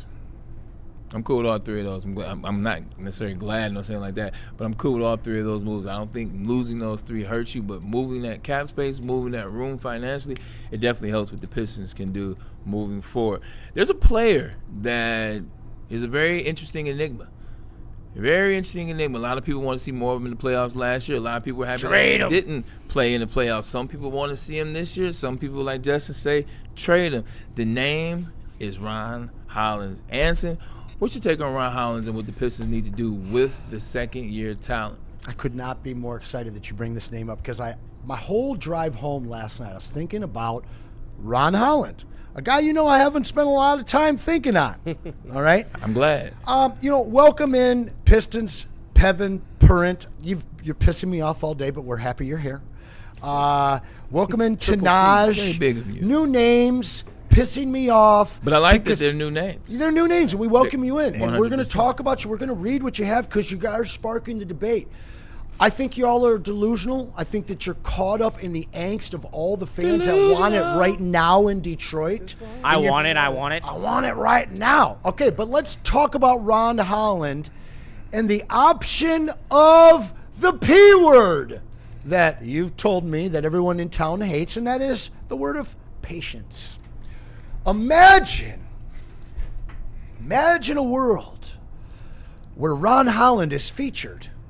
Because remember, is this Hogwarts? 2 years ago, Marcus Sasser didn't even play in the playoffs, right? Yeah. And then all of a sudden he gets some playoff push, has a real electric game, and he's trade bait. He has value. Ron Holland had a pretty nice regular season, showed some improvement, not a vast amount of improvement, but then he wasn't used in the playoffs. Right. So now he's just a throwaway. This is still a top 5 pick. This is still a guy who's massively young and only in his third year. Crazy athletic profile. Imagine if you showcase him and give him minutes until February, and you might have a trade piece. Because, correct me if I'm wrong, Double D, there was people at the network back in January that said Ron Holland was untouchable, and they would move Asar Thompson. So while we're so focused on this, Ron Holland is a throwaway piece, he's a conversation we have not had. No one has talked about what Ron Holland can mean to the Pistons in a Pistons uniform in 2026, 2027. Now, whether that's the full season or just up until February. You know more about Ron Holland than anybody else here at the network, Mr. Kool-Aid. Am I crazy right now? It's going to be interesting to see. Ron Holland is going to earn what he has to this offseason. Look, we've done this before, okay? Marcus Sasser isn't on this team right now because Marcus Sasser had a qualifying offer coming up. And you got to think, Jaden Ivey had a qualifying offer that was on the way. Sadiq Bey had a qualifying offer that was on the way. We're going to be approaching that with Ron Holland. And as a number 5 overall pick, do y'all understand how big those numbers are? So with Ron Holland, I would like, what I was kind of deliberating is I would like to be able to see him get the opportunity to either prove he could be what we thought he could originally be for the Pistons or up that trade value. But I just wonder, is he going to get that opportunity with how much this team has improved and itself that's a great already? question. So let me stop you there and fire another question at you.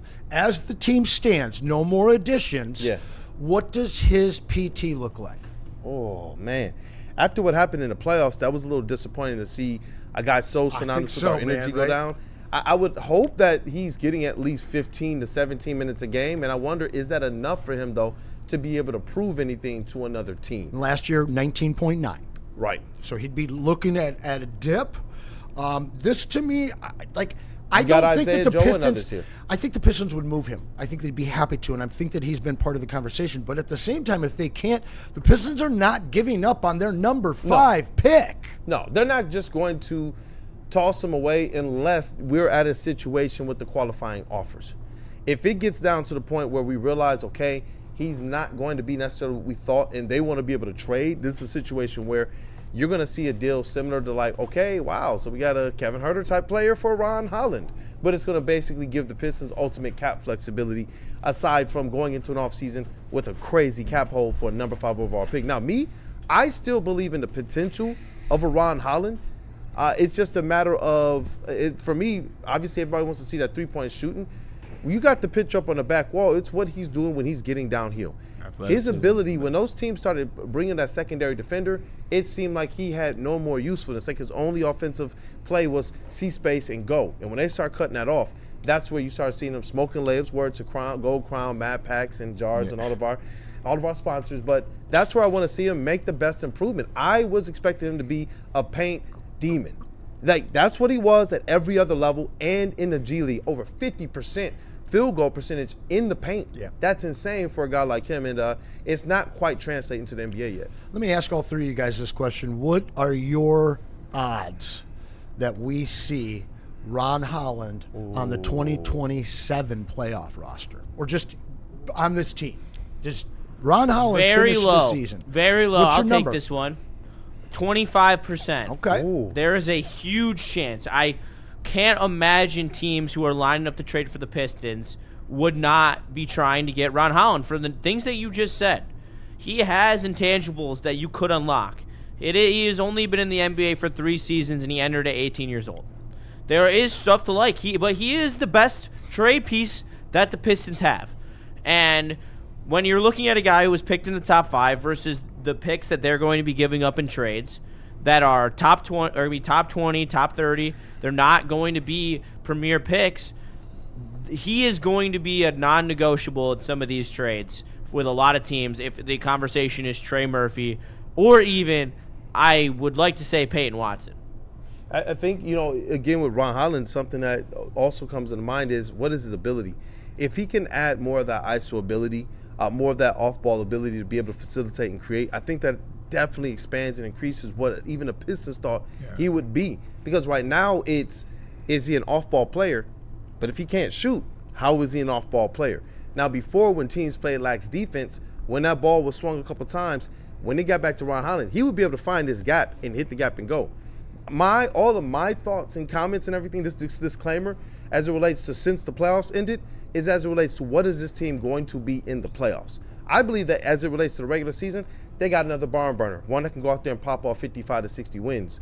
But what happens when teams say, well, we're going double big lineups and we're bringing another, 2 or 3 people in our starting lineup that are at least 6'5", 6'6", 6'7", and they're crashing the boards on y'all. Because that's what Orlando Magic did to us, and we were not prepared. I would have liked to see Ron be able to be more of a physical force in that type of a series. And so that's where I'm looking for him this year. These are some of the things he's going to have to step up and do, because if he's just a one-dimensional player on offense, this is what got him sat down. It wasn't his defense. That's crazy. Usually the guys that hustle and play defense are the ones that play in the playoffs.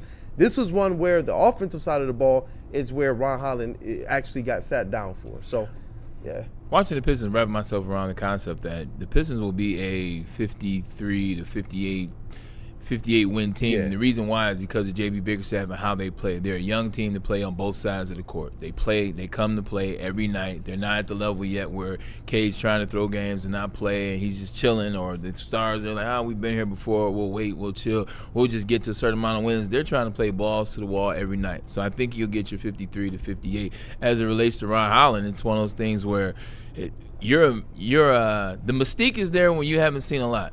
And a lot of people didn't see a lot in the playoff. They saw what he was in the regular season. Mystique is there for Ron Holland. The more and more you showcase that, this season, if he stays on the team early on, do you start to show what he really is, and the trade offers go down and down and down? I don't think that he will be on the team during the playoff run of 2027, and I think he won't even be on the team before the season starts this year. I think he's gone this summer. And Ron Holland's, 23? Yeah. And Peyton Watson's, 23? 100%. And Jalen Brunson at age 23 averaged 8.2, 3.3, 2.4, and shot 36%.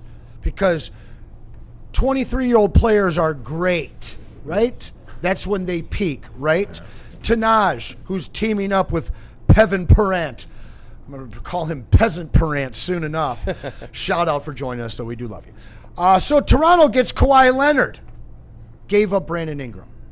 Okay? Huge part of what they did last year. Miami gets Giannis. Gave up Harrell, Khalil Ware. Jaime Jaquez Jr. as well. You're probably not familiar with him. Hell of a young player. He went to Michigan. The 76ers get Jaylen Brown. They also gave up Paul George. And we might get Peyton Watson.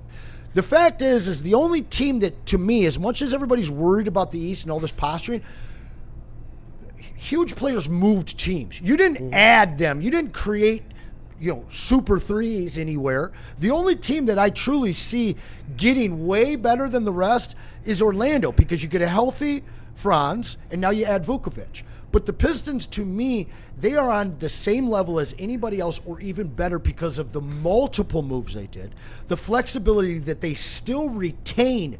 Miami, these other teams don't have flexibility, guys.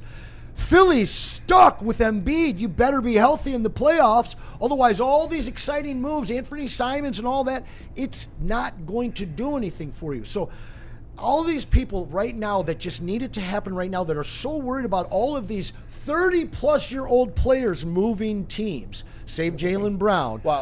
Nothing for me is earth-shattering where I'm like, we've got to go and get Durant for 1 year. Well, for me, it's just a matter of where do we put the Pistons right now, because they did lose to the Cavaliers, who are still looking to get better. Philly, they did get better. That you talking about swapping out Paul George and you bringing in Jaylen Brown with the ascension of Tyrese Maxey, you don't even have to tell me anything about Dean Embiid. Wade and Anthony Simons, too. Yeah, they got better. I think that them in Orlando, yes. No the Atlanta Hawks. I don't think that they should be slept on, and that's where Aaron Wiggins, they just got. So we're talking about all these teams having made those improvements. This is not going to be what it was for the Pistons last year. Now, that's why I said I think that they're putting a lot of faith and hope and probably rightful belief in the fact that they believe their core three not only is going to take the step, but that they put the right players around them. Mind you, when you draft that high, when you have Jalen Durant that high in your stock, when you know and you're saying what Cade Cunningham is, and you're believing that Asar Thompson is a transformative defensive player, then you're telling it. That's why he stepped to the table, and he didn't hold no punches when he said, we're building around our core three. And so from that perspective, it's like, okay, if I'm taking what I've seen them be in collective over the last 5 years, I feel like they need enough. But can Cade, Durant, Asar, are they going to take that step? Because they do have right shooting around them. They do have more sides around them. And they do have more ball handling and facilitation around them. Those are the things we were asking for Trajan to get, aside from a surefire number 2 scorer to put next to Cade Cunningham. And my biggest thing, too, is, like I said, the more that it develops, we'll see what happens with Detroit Pistons and Cade, and I guess him too, and Trajan Langdon. But they made moves. Other teams made moves. Like, that's how I look at it. They made some moves. other teams make moves. You look at other teams' moves, like Anson said, there's some stars on that team, but not big threes. You talk about the core of the Detroit Pistons. That's going to be Asar, Jalen, and K.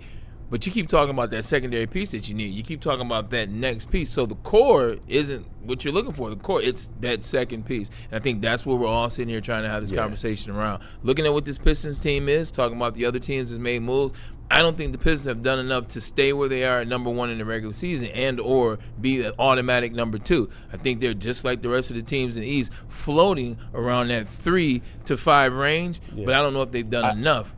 I do think that they might be a little bit better built for the playoffs. Okay. Just a little bit, and that's because of that's the when it outside matters shooting. anyway. Nobody play, Yeah, because that's the one component that I'm like, okay, if I'm Trajan, let me try and see this from his mind. He's like, all right, if we got the players to bust up these lulls and keep Cade Cunningham fresh, then that 9 points in 2 minutes that evaporated ain't gonna happen anymore. Yeah. Like, that's what I think. I think that they look at some of the faults they already had against Cleveland Cavaliers, who I think they should have beat. It's just you can't say the it's because they lost to them. And a lot of us did believe that they were going to handle the New York Knicks. So I do believe from Trajan's standpoint, do you have enough to effectively hand the game over to Cade Cunningham with the last 5 minutes of the game, have him fresh, have Asar Thompson fresh, have your shooters fresh? I do believe from that, man, this roster would have beat the Cleveland Cavaliers last year. I definitely believe that. DeRozan or Watson? Watson for me And at this stage. I already know you. Yeah. Watson We're for up me. against the break, and I wanted to throw that last thing. I love the question you just asked because it's a difference of adding an all-star for a year or two to your core three or signing a guy that can be your core four. Watson. And y'all know I've put on the cape for DeRozan, but at this stage, now there's a Watson out there presents you a little bit more. I love that you're on board, baby. So, Definitely. Can I be on your scout team again? So Randy. You back, baby. All right, one of the I love you. A lot of love going on in the studio, man. Look, we'll take a quick commercial break and we'll come back. What do we want to do when we get back? Are we keeping Keep having fun. Keeping it going with the Pistons? Let's ask the chat. Chat, let us know what you guys want to talk about, Football man. or hoops? Pistons have been cooking football or hoops. A lot more interest right now in the Detroit Pistons and what they are building versus what we're assuming is already going to be okay for the Detroit Lions. Tell me a little bit about. There's interest in homes right now. There's interest in the Pistons, but there's interest in homes because it's home buying season, guys. And you got to get the Supreme guys behind you. And we're talking about Chad and Chris of Supreme Lending, guys. It is home buying season, and some of you are looking to upgrade, downgrade, or maybe get that first one. Or you just want a really top-notch new mortgage for your home. These are the guys who do it. But call them early. They're going to walk you through the process and get you to the best point possible by closing so that you get the best mortgage possible. Talking about things like 0% down payment, talking about lower interest rates, better terms, and that $500 off your home appraisal as long as you mention that Woodward Sports sent you. So check them out. They are Supreme. They are Supreme Lending. And put down that afternoon coffee. Check out Thrive Energy Packet. Thrive Energy pouches, my bad. I haven't done this reading in a while, but peach is mi favorito. Kool-Aid, though, this ain't your daddy's dip. It's tobacco-free, nicotine-free, mental powerhouse of smart caffeine. No jitters. Y'all never experience a sugar crash. Stock can be found online at dipstop.com. Remember to use that promo code WSM for 15% off your entire order. Found exclusively at all Market Fresh and Market Square locations. Thrive Clean Energy. They flip and work, y'all. Last one. Sorry, guys, with the audio issue in the middle. Got to catch up here. Tap in with Water Hazard. You know, Founders been here forever. They just got into the vodka cocktail game. It tastes exactly like a Baja Blast Mountain Dew. Tap in at any Art and Jake's location. Great selection of beers as well in the Founders lineup. So make sure you tap in with Founders Brewing and Water Hazard today. It's bear hunting season, and Dan Campbell is hungry for some kneecaps. If you can just get a hold of them and you start dragging their ass out to the deep, dark abyss, you can drown them. The Kings of the North are back for another year of the brand new Lions. Make sure you're locked in to Detroit's #1 sports network for all the news and info on your Detroit Lions. Woodward Sports, let's go.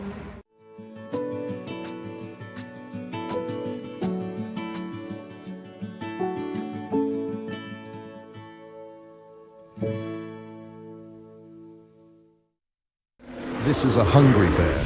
This is Carl and Jeff. Carl isn't worried because he has focused energy to spare thanks to Thrive energy pouches. Jeff didn't use Thrive when Carl offered. The bear is happy about that. Don't just survive, thrive.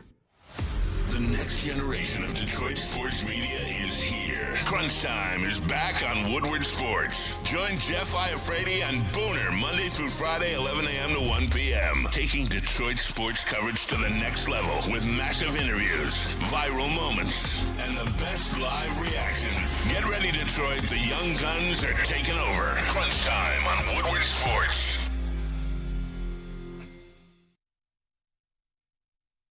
Guys, we are in love with our friends over at Buddies. They keep us well fed, and they've been keeping Detroit well fed. In fact, the entire state of Michigan for 80 years. They are the original since 1946, and they want to save you 20% on your next pizza. Or wings, or salad, spaghetti and meatballs. It's all chronic, guys. Head on over to buddiespizza.com.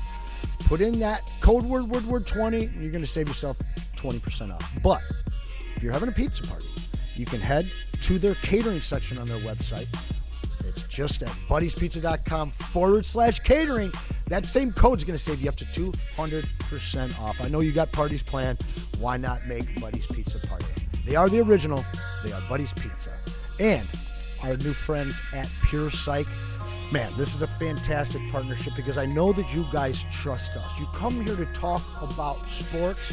You come here to get away from your regular life. But you also trust us, and we trust these guys at Pure Psych. They've got locations all throughout Michigan and 2 more in Northern Ohio.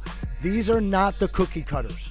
They are going to tailor a program to wellness for you, something that's easy, something that's accessible as well. So get the ball rolling today. Reach out to them. They're at PurePsychMI.com.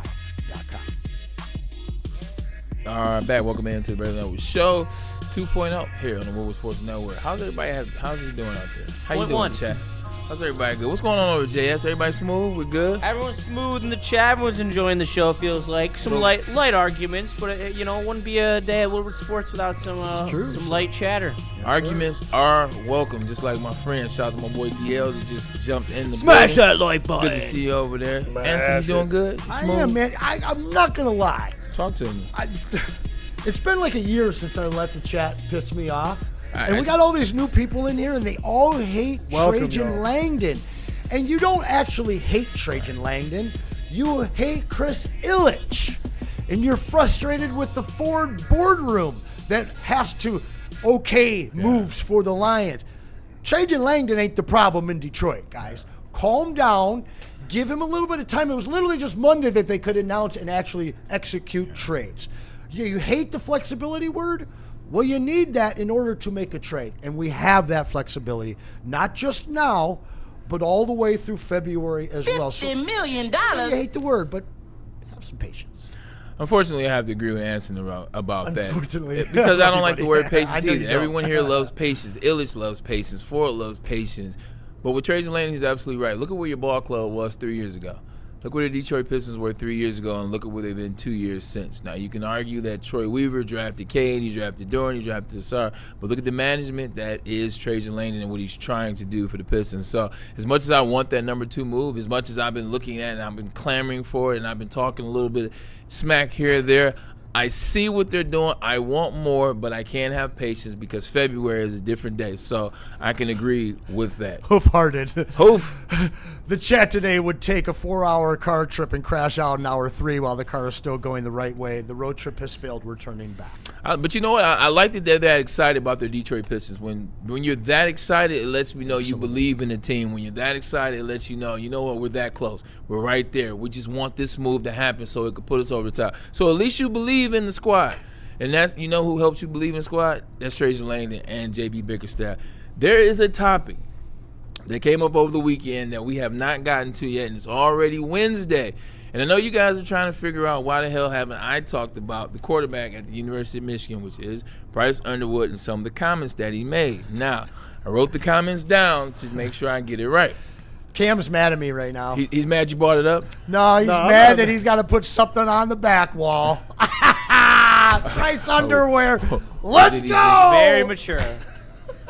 You put underwear on there? I think you mispronounced his last name. You said Underwood.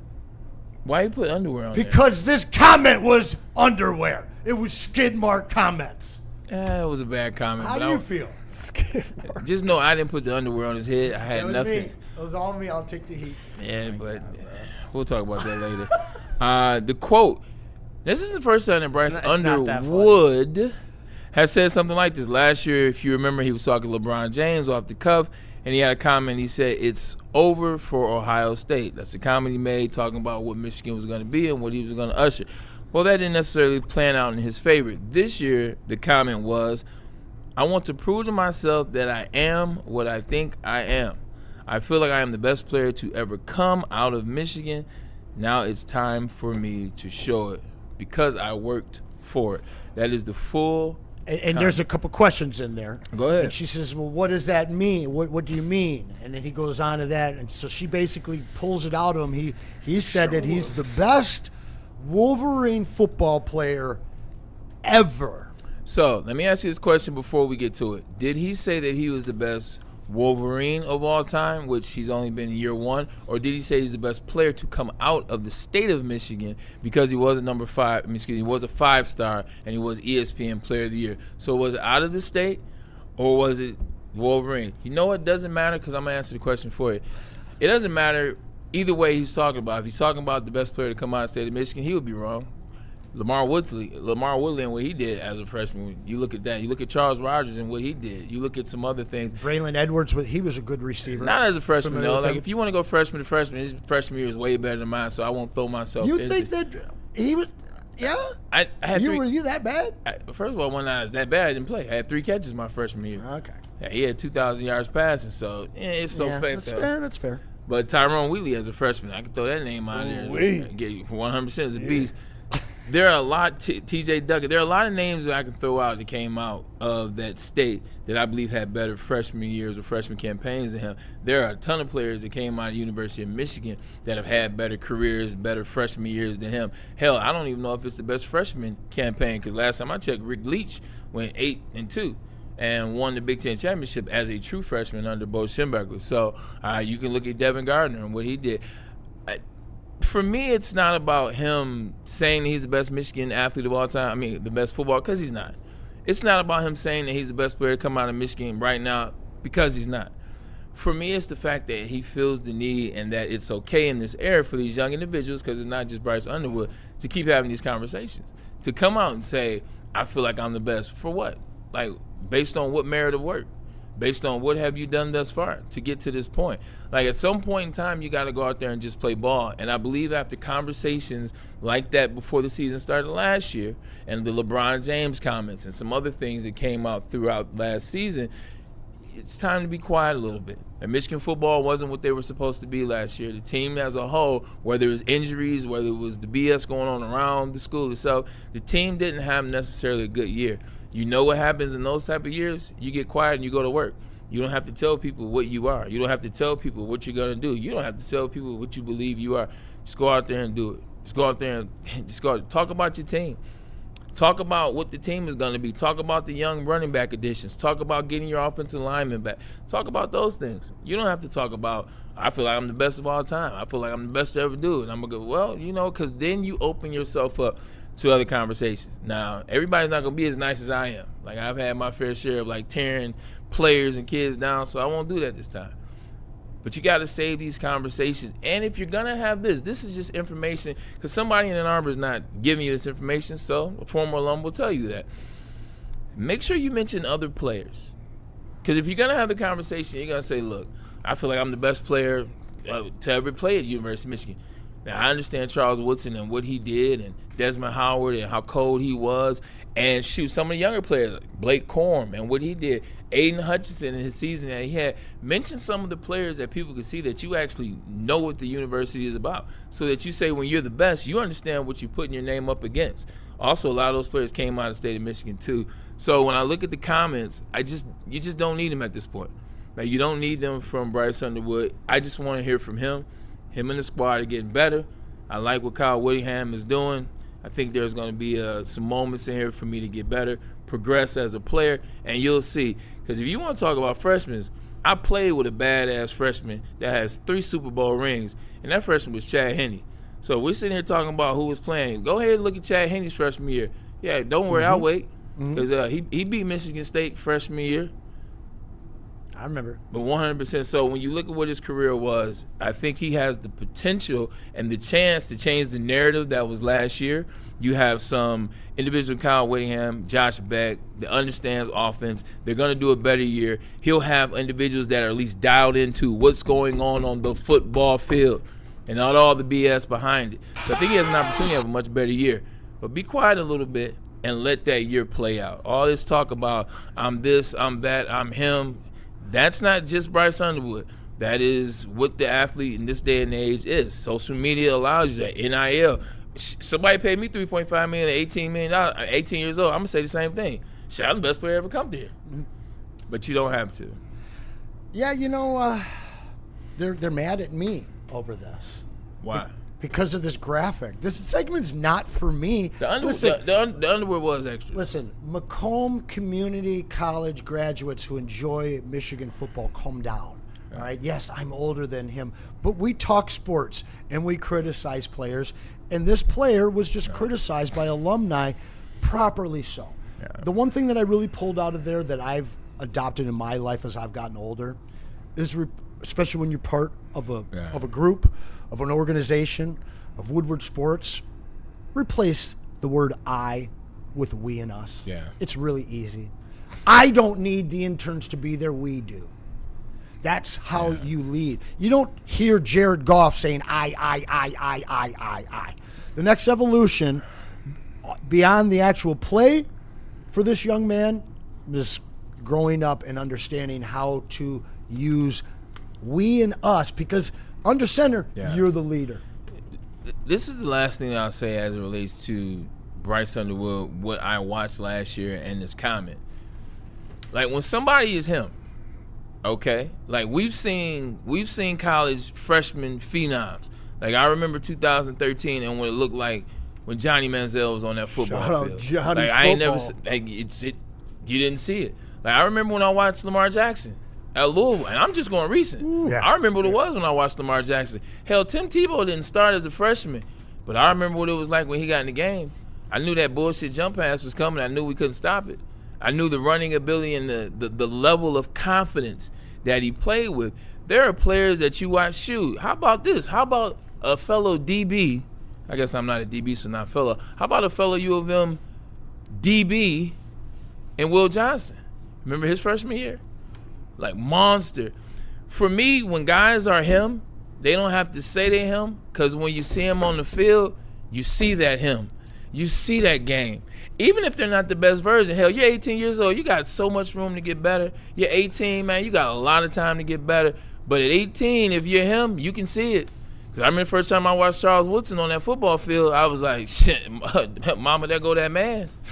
Like, I remember the first time I watched him play against Ohio State, 2 interceptions as a freshman.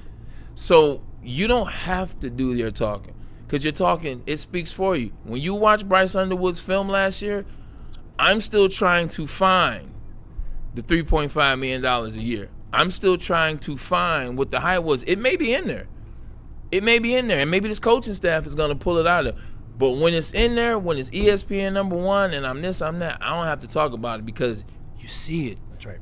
You see it. So that's the big thing for me. He's having to reiterate I'm him, because last year I don't believe he felt like he was him.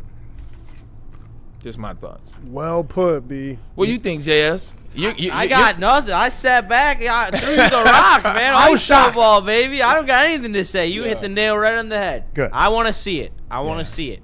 And I'm not putting any stock into anything that he says until I see it on the field, because he has every physical ability that you can ask for to play quarterback. No doubt. He is so gifted as a player. Like, but he has to prove it. His accuracy as a passer has to get better. His awareness has to get better. And those are all things that we have been told that this coaching staff is going to do for him. So I want to see it. That's all. I just want to see it. I agree.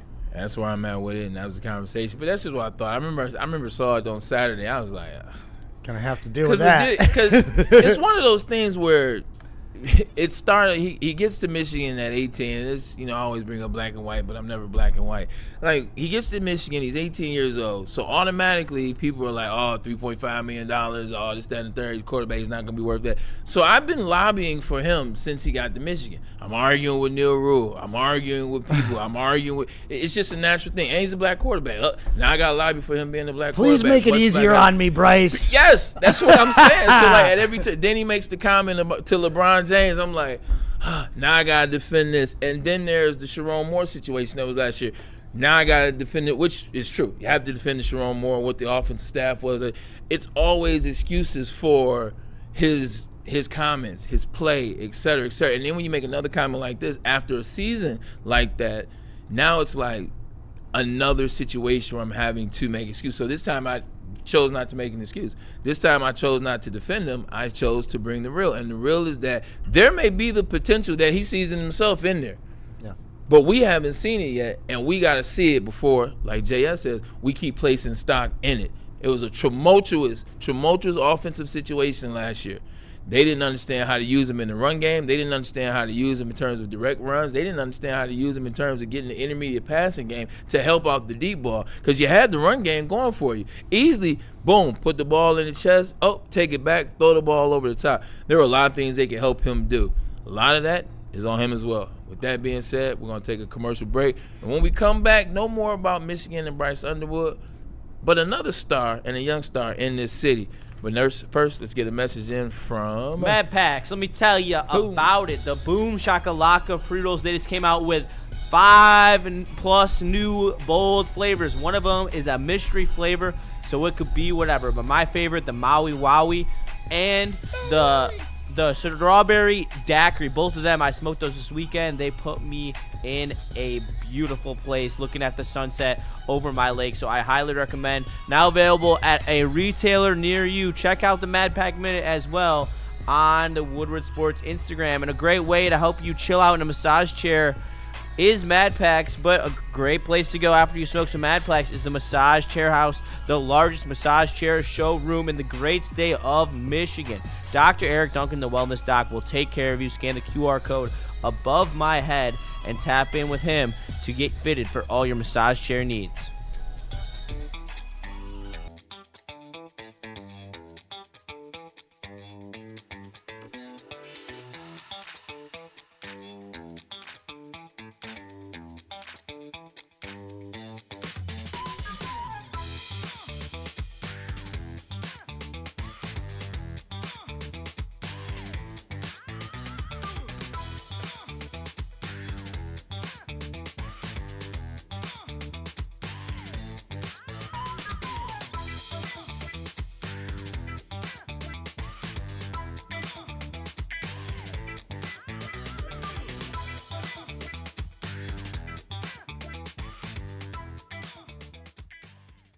Experience summer in Detroit with pro soccer at Keyworth Stadium. Every Detroit City FC match brings a new reason to show up early and stay late. Tickets available now at deadcityfc.com. Finally, life-enhancing LASIK surgery at a price you can afford. Michigan's most experienced eye surgeon, Dr. Yaldo, is offering the most advanced LASIK at just $1,699 per eye, regardless of your prescription. Imagine not just being free from contacts and glasses, but actually seeing better without them. This limited 2026 spring offer is thousands less than others charge. Go to YaldoEyeCenter.com for your free evaluation and save. Let me tell you about Amnesia, and it's in my office. Darn it. Well, as you know, it is smooth. It is 2 flavors in one device, 3 different settings. As you can see right there, where it says left, right, that usually is just where it says whatever flavor it is. They have great flavors mixed together great. You can really tell how much thought they put into picking the flavors and how they complement each other. They have sativa hybrids, they have sativa indicas, so whatever your preference is, they have it at Amnesia, so make sure you tap in with them. They also have great glass tip joints as well, if that is your fancy. I fancy them myself, so make sure you tap in today with Amnesia Cannabis. Welcome back. I got mine. Yeah, want to throw me that? Sauce. I don't really want to throw it from here. Wow. I'm good. Throw it to Braylon. I bet Braylon could hit me from there. Yeah, give it to the football player. Nice catch. Nice catch. I thought it was going to hit the line. I thought it was a terrible throw. I was going to be like, damn, see, I talked all this stuff about the quarterbacks I played with, and I sucked too. It's Kevin okay. When you got good receivers like you. He gets that You arm feel me? out. You can catch You that. saw that? I see you out here. Kevin McGonigal, 2026 rookie stats. Here we go. Through July 7th, games played 88, batting average 287, 398 on-base percentage, slugging percentage 423, OPS 821, hits 95, home runs 7, 32 RBIs, 11 stolen bases, walks to strikeouts, 58 walks, 53 strikeouts. Now, when I type this into Gemini, so I want to see some young players their rookie year in terms of having these type of stats, in terms of being the type of plate control that he has. Now, the names that came up are crazy. I don't think he's that good, but they all had something in common. Short list, bro. Suzuki, Altuve, Bregman, Betts, and DiMaggio. Now, I'm not saying he's nowhere near either one of those guys, but the one thing they all had in common, it was the discipline and the control at the plate from a young age throughout their whole career. Kevin McGonigal, I think, is everything that we thought he was going to be and a little bit more, man. I'm excited to see what he's done in 88 games so far as a Detroit Tiger. It's fun to watch him play. I dare say he's been their best player this year, maybe not named who? I mean, you got to say Dylan Riley. Dingler. Well, Dylan and Riley. Yeah. Because all right, I agree with Dylan. I just for a second, I don't want to take away from Kevin McGonigal, but you can't put value on a catcher who is one of the best defensive catchers in the MLB on top of hitting 850 OPS as a catcher. Like that is and doing it at shortstop is the same, but it's so much more rare at catcher. Not to take away from Kevin McGonigal, because Dingler has been in the league for multiple years versus Kevin McGonigal, who is doing this as a rookie. Yeah. And putting himself etching his name into the best Tigers rookie season that we have seen in history. As a position player, like obviously there's been some unreal pitchers, JV and Michael Fulmer put up an unreal season as well.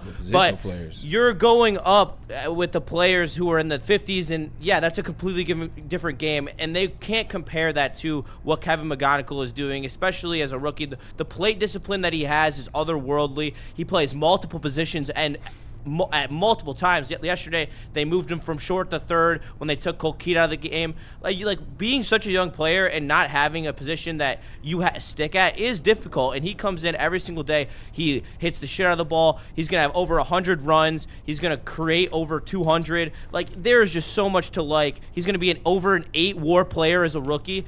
He is absolutely absurd, and that's why I named this segment "McGonigal is a stud." Definitely a stud, and in year one, he already is a rotational piece for the All-Star game this coming summer. When I mention those names, the reason why I mention those names, Kevin McGonigal, 5th player in MLB history, 21 or younger to record 30 hits, 10 doubles or fewer than 15 strikeouts through the first 25 career games, and that's only gotten better in the following, 63.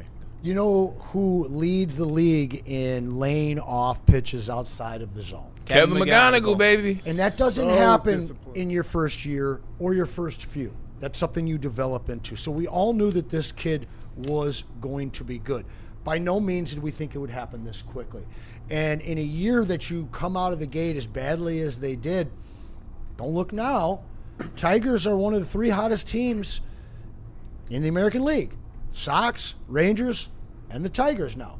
41-50, 9 games under 500, 6.5 only out of the division, and suddenly only 5 out of the wild card. So while all of this, everybody hating on those guys for not moving Skubal right now, they have to wait and see, at least in their own minds.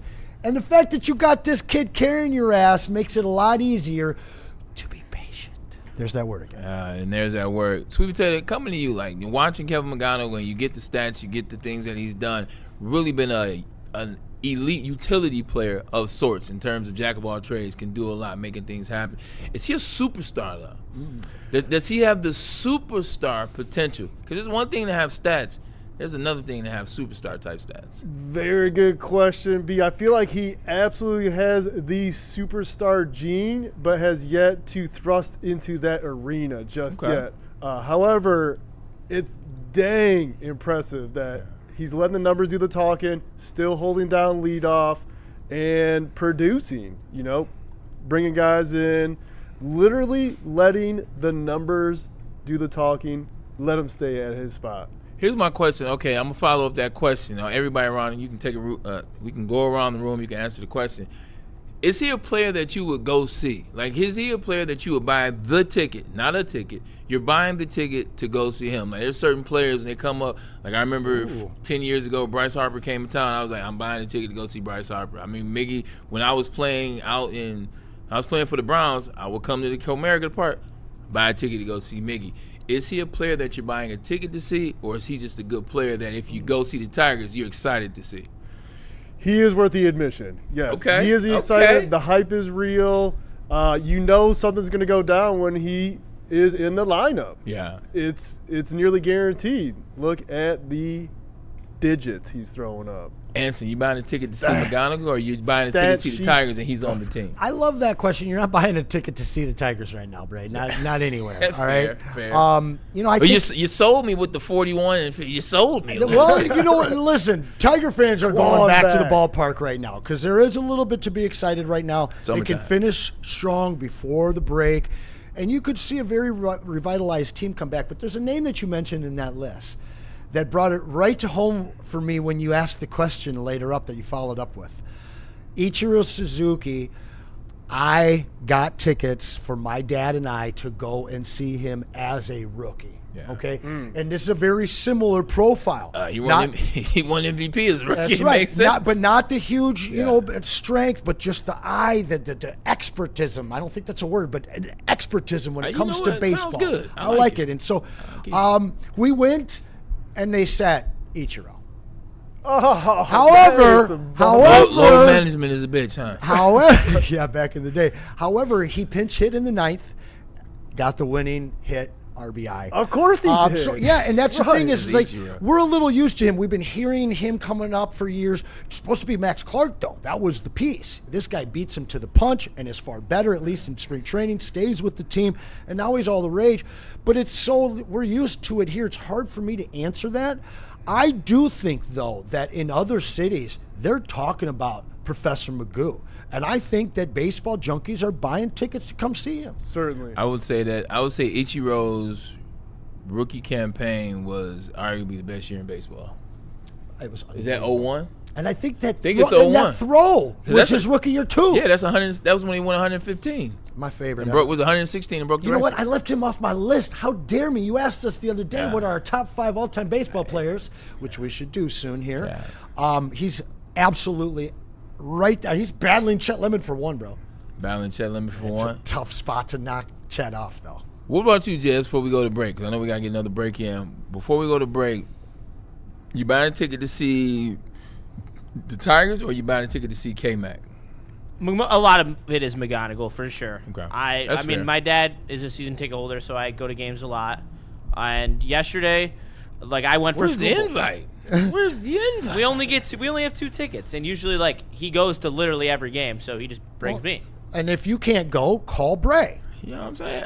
I mentioned that a couple times, man. These Great cool guy. people, man. I mean, this is Tao is a G. I'm going to tell my dad about this, and you're going to get a text from me that says, Braylon, here's a date. Go to Tigers game with my dad. Your dad's watching right now, fired up. He's I'm taking. I'm taking Braylon Edwards. Very big Michigan fan, Mr. Hey, Mr. Satawa, I'm sorry I yelled at your son early on, man. Keep me on the list for those tickets. Look, man, we're going to take a quick commercial break, man. We take this commercial break. We'll come back. We'll wrap the show up. Even though we had a snafu in there, man, this has been a really good show. A lot of information through the Pistons. Appreciate Kool-Aid coming on. I think you guys had a really good conversation, really good dynamic as we talked about Peyton Washington and some of the other moves the Pistons have made already. Great conversation out of you guys. Let's get a message in, and that message will be from Yaldo. There it is, Yaldo. I mean, you guys, if you've been in Detroit, you knew about Buddies your whole life. You've known about Yaldo Eye Center your whole life. Because they are the experts. They're number 1 in the state. They've been doing it for over 30 years. They have over 100,000 successful procedures. And we're talking about LASIK. We're talking about an 8-minute painless procedure, and you're seeing 20/20 the next day. Doesn't matter how bad your eyesight is, what kind of prescription you've got. We've teamed up with Yaldo to offer you an unbelievable summer deal. You see right there, $16.99 per eye. Give them a call today, 248-553-9800, and find out more. Invest in your eyes, invest in yourself. ATV's wall to wall, 22 beers on tap. That is where our Jake's is. It is a place we love to frequent. And you know, you've seen us there. March Madness, we were there. We were there for the Yankees and Tigers. And we've been there, whatever. I think we were there for a Pistons game as well. We shout out to the one in Northville, 6 Mile and Haggard. It's a spot, man. It's a great spot. Come watch the game, catch a vibe, eat a meal, have a drink. The 22 beers on tap. It's that season, and they rotate the tap on during the season. It's a good time over there, man. And food is deceptive. Like, it's not just bar food. Like, you look at that menu, there are other things on there where you're like, oh, I didn't know you guys had chicken bowls. Oh, I didn't know you guys had veggie bowls. And guess what?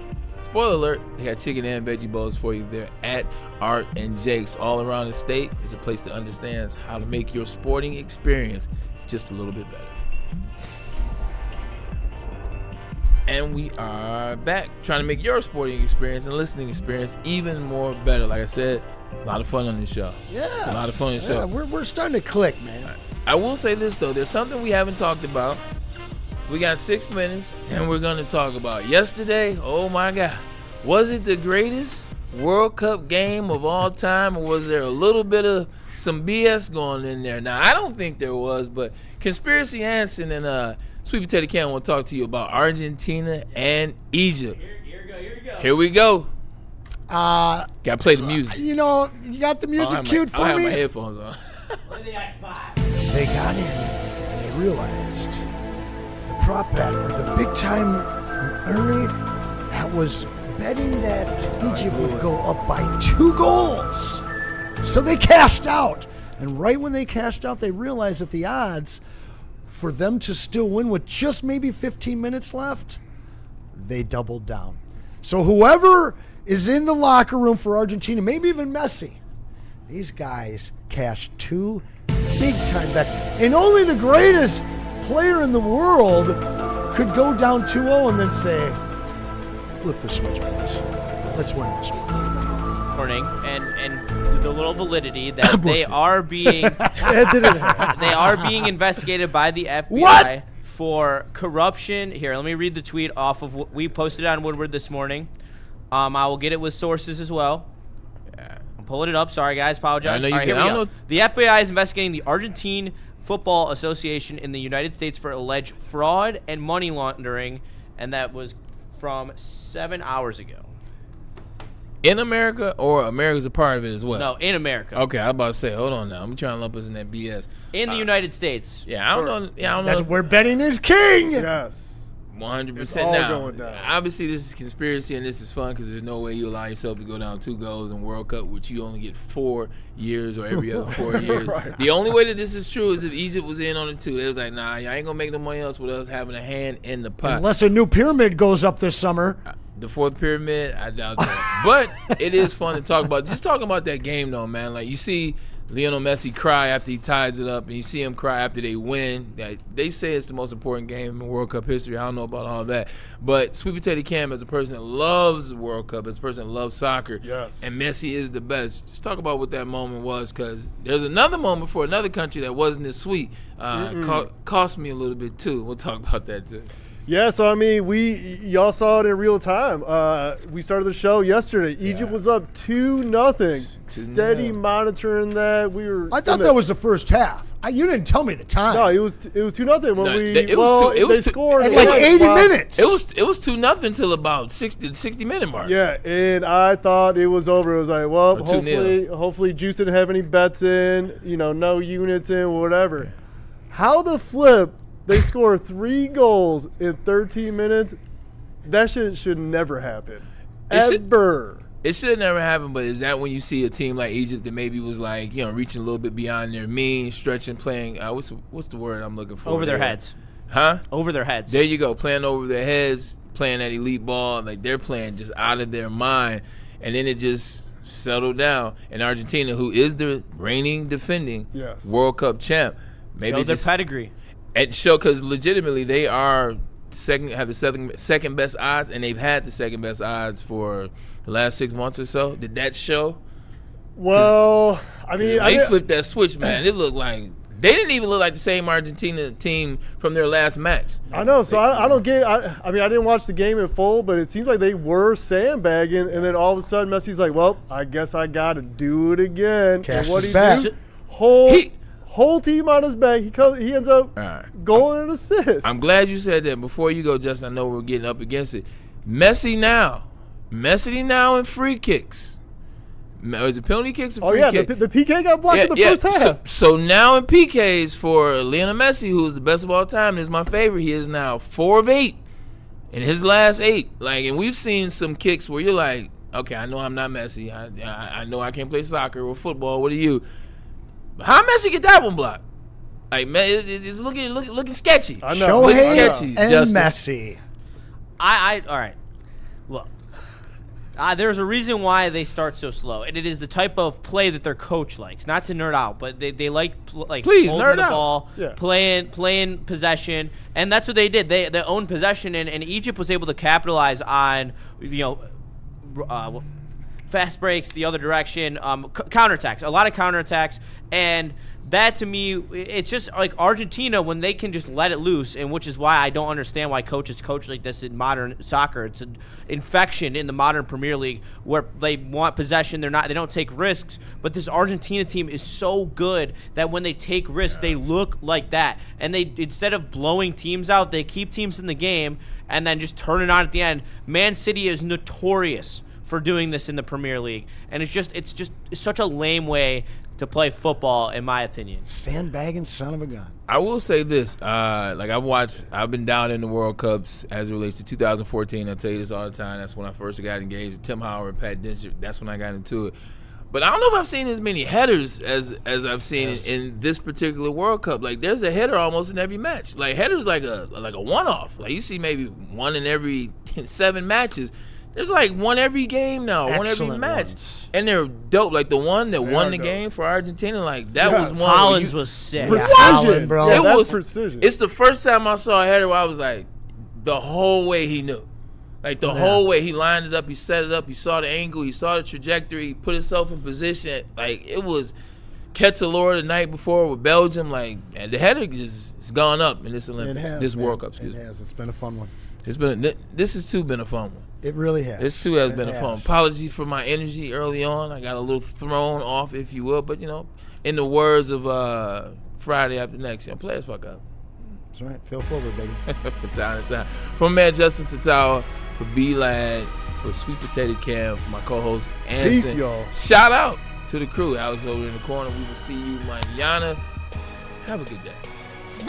It's bear hunting season, and Dan Campbell is hungry for some kneecaps. If you can just get a hold of them and you start dragging their ass out to the deep, dark abyss, you can drown them. The Kings of the North are back for another year of the brand new Lions. Make sure you're locked in to Detroit's #1 sports network for all the news and info on your Detroit Lions. Woodward Sports, let's go.